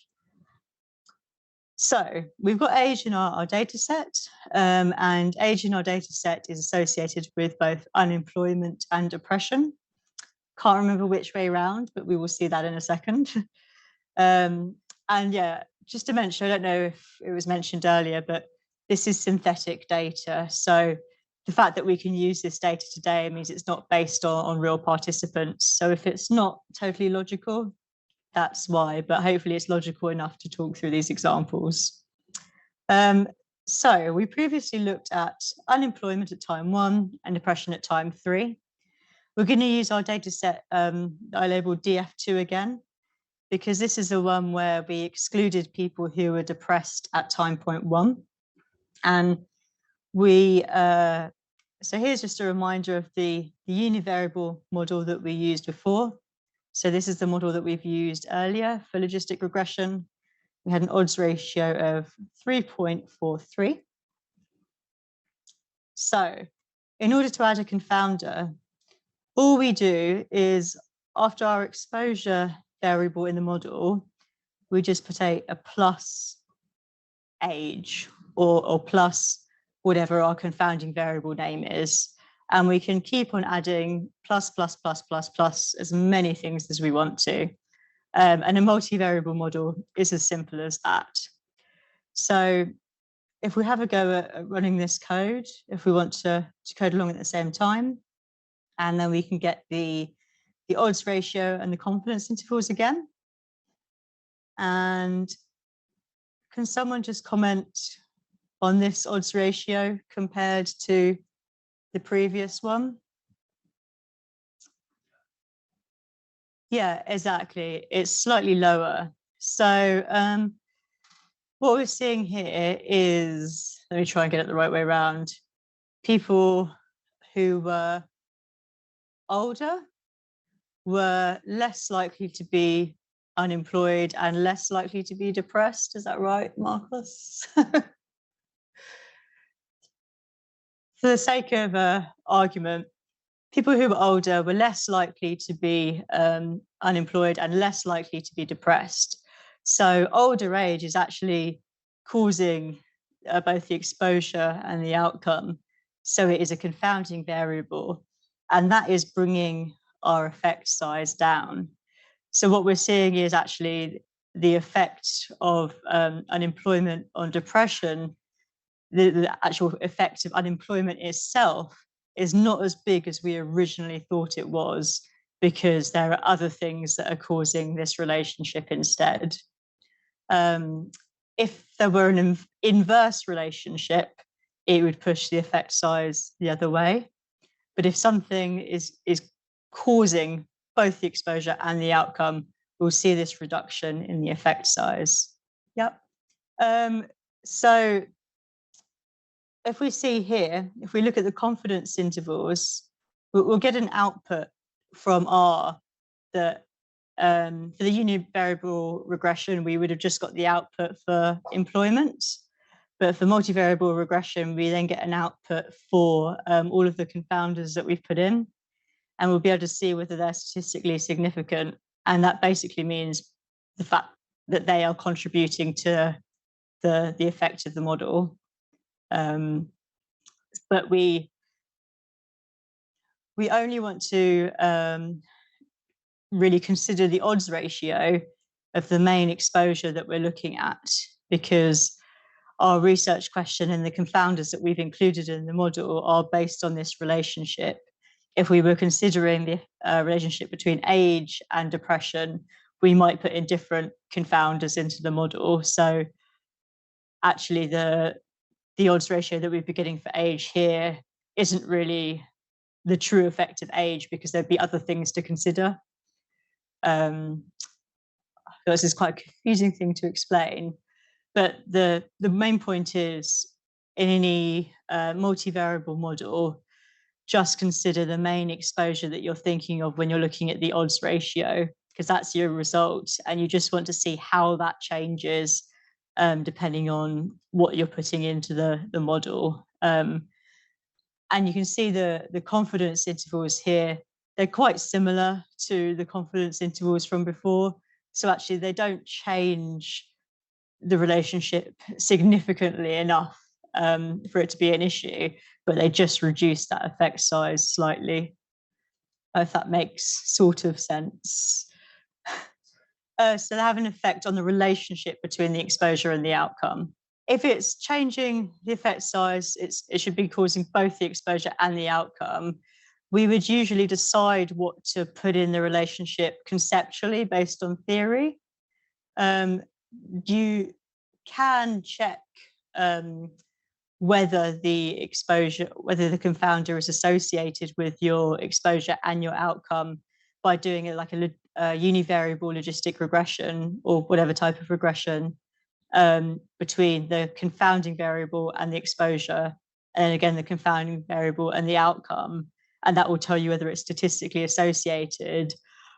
But it's the preferred way to do it is based on theory, and very often you might not find an association in your data set between something that is traditionally included as a confounder, but if you don't include that, you'll get massive pushback from people saying, why didn't you consider this in your analysis? So typically you almost always adjust for things such as sex, age, ethnicity as a standard, even if you're not actually seeing that statistical association in your data set.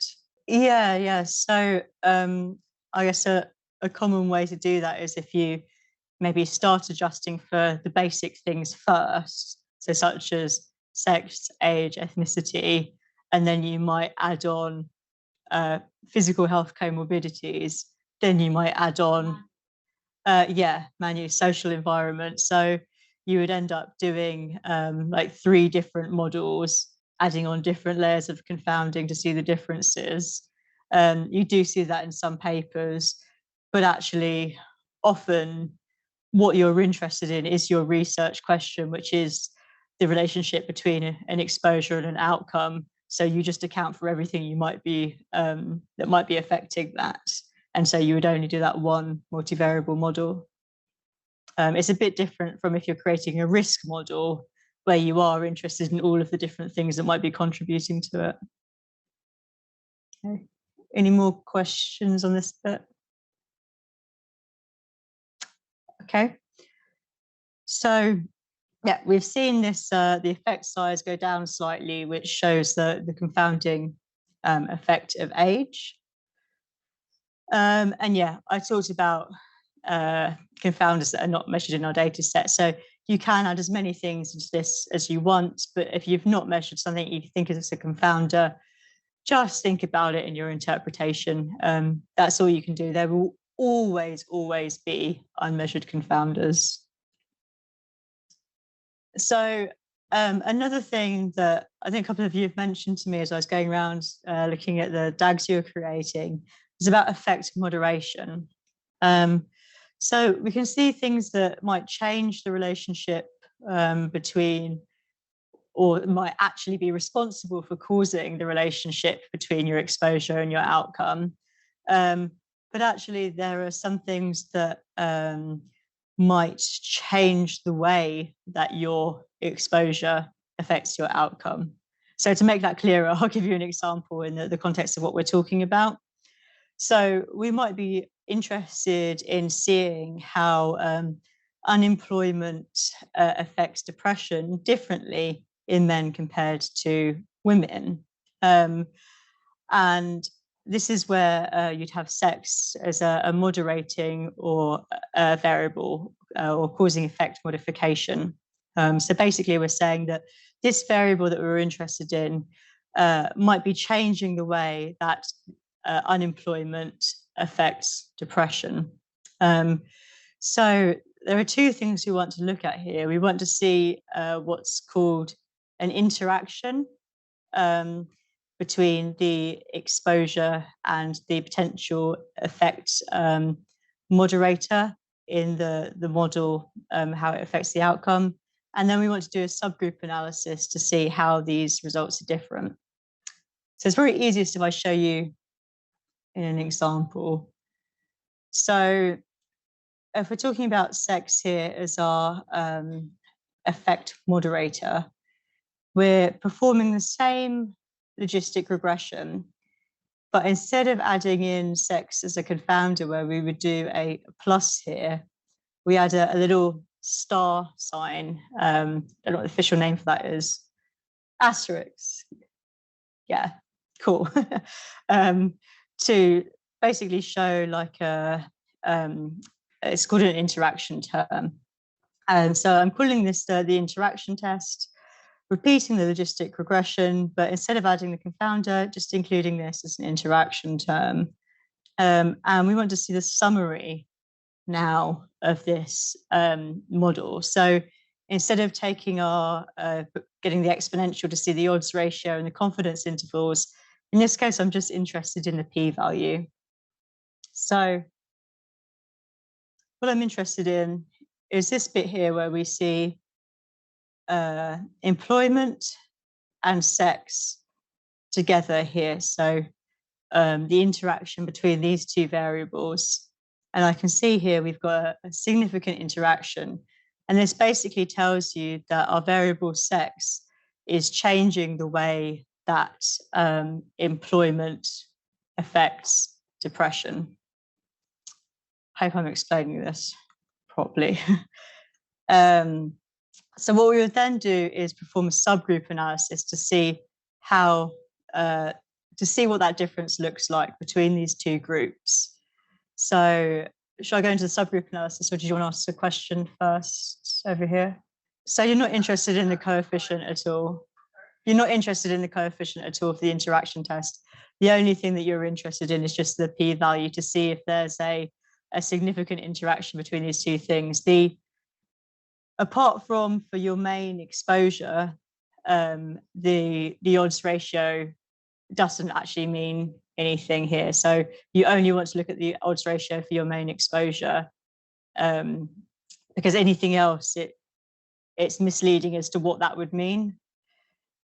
Because you're not looking at the relationship between, if I just take, for example, sex and depression, you're not actually looking at that relationship. You're looking at how these variables affect the relationship between your main exposure and the outcome. So that's where you'd want to go into the subgroup analysis. That's where you can really see the difference, and you can see that basically the degree of difference. Loads of hands. So I was just going to say, it's a bit like an ANOVA, when you might talk about main effects of employment, main effects of sex, and an interaction term. But are you saying that it's not actually, that's not a valid way to interpret? So I don't use ANOVA at all, so I can't make that comparison. But maybe if I show you guys the subgroup analysis and then ask questions after that, and then that might make things a little bit clearer. So just put any questions on hold just until I've shown that bit, and then we can come back to talking about the interaction and the subgroup analysis as a whole, if that's okay. So to perform the subgroup analysis, you've seen that there's something going on between these variables. That's what our interaction test is for. It's just to see whether there's something going on here. And if that is significant, we find out what is going on by then doing the subgroup analysis. So we'd stratify the data set into men and women. So we've separated anyone who has their sex recorded as male into one data set, which we've labeled men, and then anyone who has their sex recorded as female into another data set that we've labeled women. And we're going to repeat the logistic regression for each of these different data sets. So we've done the same I'm just using the univariable analysis here, logistic regression in this data set men, and the same logistic regression again in this data set women. And we're taking the odds ratio and confidence intervals for both of these. And so here we see that in the first one was, in the men data set, we're seeing a reduced odds ratio where the odds ratio for the effect of unemployment on depression is now much lower. It's 2. And for women, the effect of unemployment on depression when you're just looking at women is much higher. So this is where we then see the difference in those two groups. And again, this is made up data, so I'm not saying this is what happens in real life, but just for the sake of showing the examples. And what we also want to look at here is the confidence intervals. So the confidence intervals for men is 1.4 to 2.9. And for women, it's 4.1 to 8.1. So these confidence intervals do not cross over. And that's very important because that means there is a statistically significant difference between these two groups. And that's what we're actually seeing when we see this interaction test becoming significant.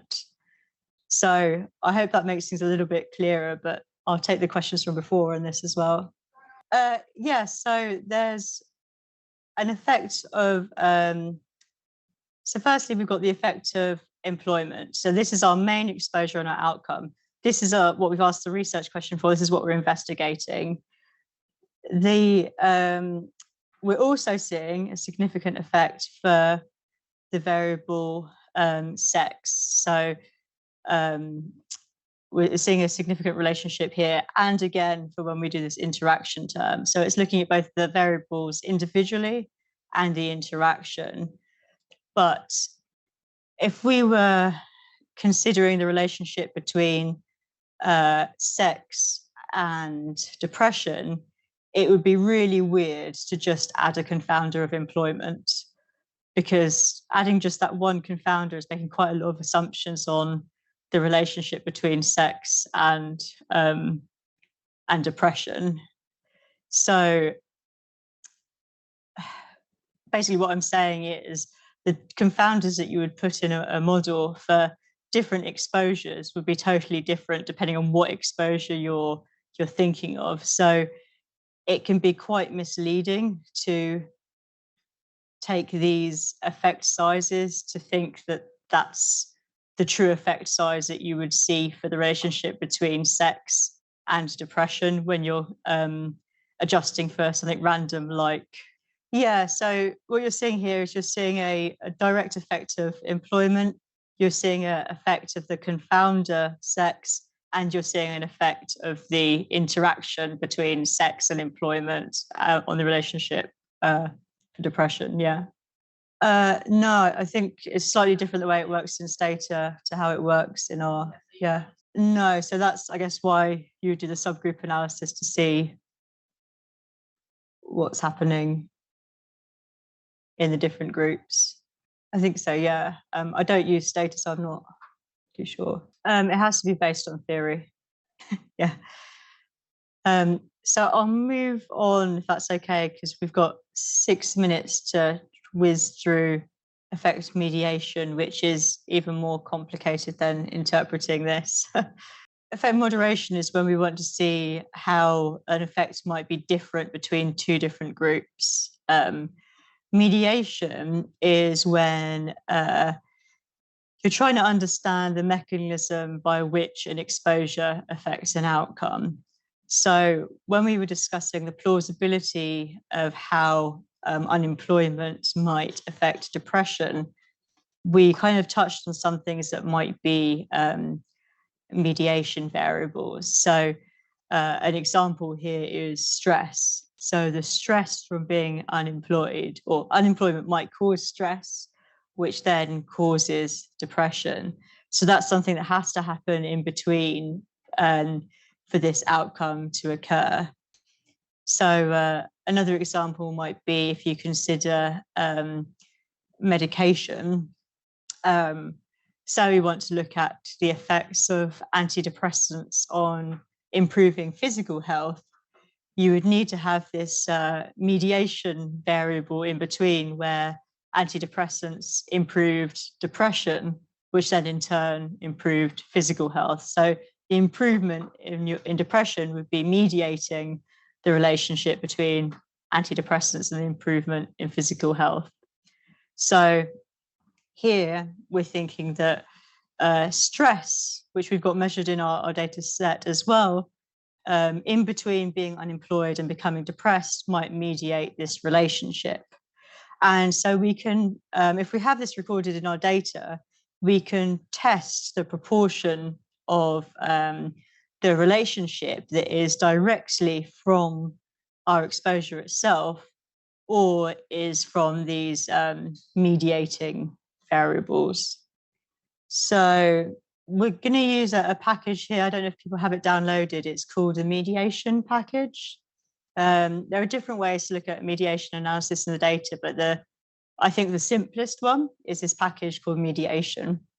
And what we need to do to be able to use this package is to reformat our variables into numeric variables that are zeros and ones, because this analysis will only understand 0 and 1 variables for logistic regression. It won't understand if you've recorded something as yes or no, for example, even if it is assigned as a reference category.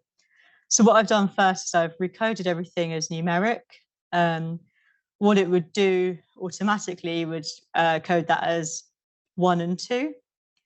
So all I've done is add in a -1, so it makes it 0, 1. We then have to create 2 models. So the first model I've called FitM, and I'm using that to say fitting a model to the mediator. So we've got our mediator here, stress 2, and our exposure employment at time 1. And so I'm performing a logistic regression that I'm causing FitM to look at how employment at T1 affects stress at T2. I then need to create another model I've called FitY. So here I'm fitting both the exposure and the mediator to the outcome. So again, a logistic regression model, and I'm using the outcome of depression at T3 and our exposure of employment at T1, and adding in the mediating variable as though you would add in a confounder, stress T2. So we've then got these 2 models, FitM and FitY, and we're going to put that into this line of code that we're calling med model. So this is the model that you need to create using the mediation package. And we're basically saying, at first, we've got the model that's looking at the mediator, the model that's combining the exposure and mediator, looking at how that affects the outcome. And then you have to select what you're considering to be the treatment. And it's calling it treatment, but it's actually your exposure. And that's employment at time 1, so your exposure here. And your mediator, you're telling it, is stress at time 2. So you're putting all of these things into the model, and you're getting a summary here of the model. That's all the code not working because the mediation package isn't installed. But I put a screenshot of it here. So there are lots of different things that you're getting in this output, but essentially what this output is telling you is the effect of the relationship that's due to the mediating variable and the effect of the relationship that's due to a direct effect of our exposure itself. So these ACME outputs are the average causal mediation effects, and the ADE are the average direct effects. So anything you see that's ACME, that is an effect of the mediating variable, and ADE is a direct effect of the exposure. So what we're looking at down here is the average effects. So you want to take the exponentials of these to get the odds ratios, but we're seeing an average effect of the mediator variable and of the exposure variable, and it will tell you the proportion that is mediated. And it's actually this one at the bottom that you're most interested in. So this is telling us that it's just 3% of the relationship that's mediated. And what this means is that stress at time 2 is explaining 3% of the relationship between unemployment at time 1 and depression at time 3. And that brings us to the end of analysis 2. But I will take some questions. If we're adding in stress for the fit Y using the plus sign, you're adding it in as though it's a confounding variable here. But what you're doing is you're taking 2 different models here. So you're taking a model that's looking at the effect of unemployment on stress, and a model that's looking at the effect of unemployment accounting for stress on depression. And you're combining these 2 models to try and draw out what the effect that's directly from unemployment and directly from stress. So it's by combining these models using the mediation package where you'll see the direct and indirect effects. But yeah, you're right, it's using if that's what you mean, the plus sign, as though you're adding a confounding variable. Yeah, so you can add things into both of these models. Yeah, so this is just basically showing you just the main things you're including, but yeah, you can add, you can keep adding confounders as well. You would firstly think about it based on theory, and then you can test it to see if you're seeing an effect from each one. But you need to start with that theory as to, hypothetically, why might this be happening in real life? Otherwise, it's difficult to justify why you're adding in an interaction term. But then, yeah, just test it basically. Yeah, so we didn't go through testing it, but so that's why you do this. Yeah, if you've got a theory as to why you would want to, why you would expect to see an interaction, then you can test it. But yeah, it needs to be based on theory, basically. Yeah, you can also use continuous variables in the mediation analysis.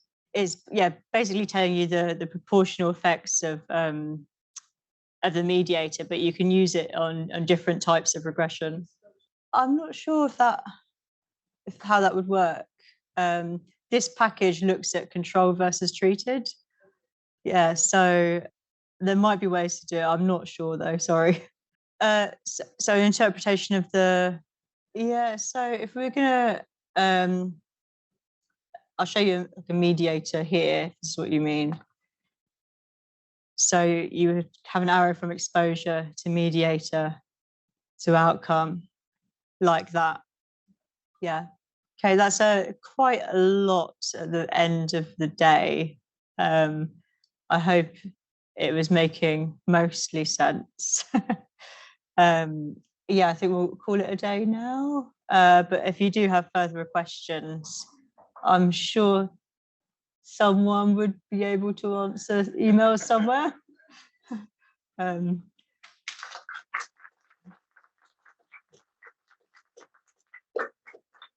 Cool. So thank you very much for coming today. I just wanted to say apologies again for the technical issues we had in the morning. Hopefully that didn't just ruin the whole day for anyone.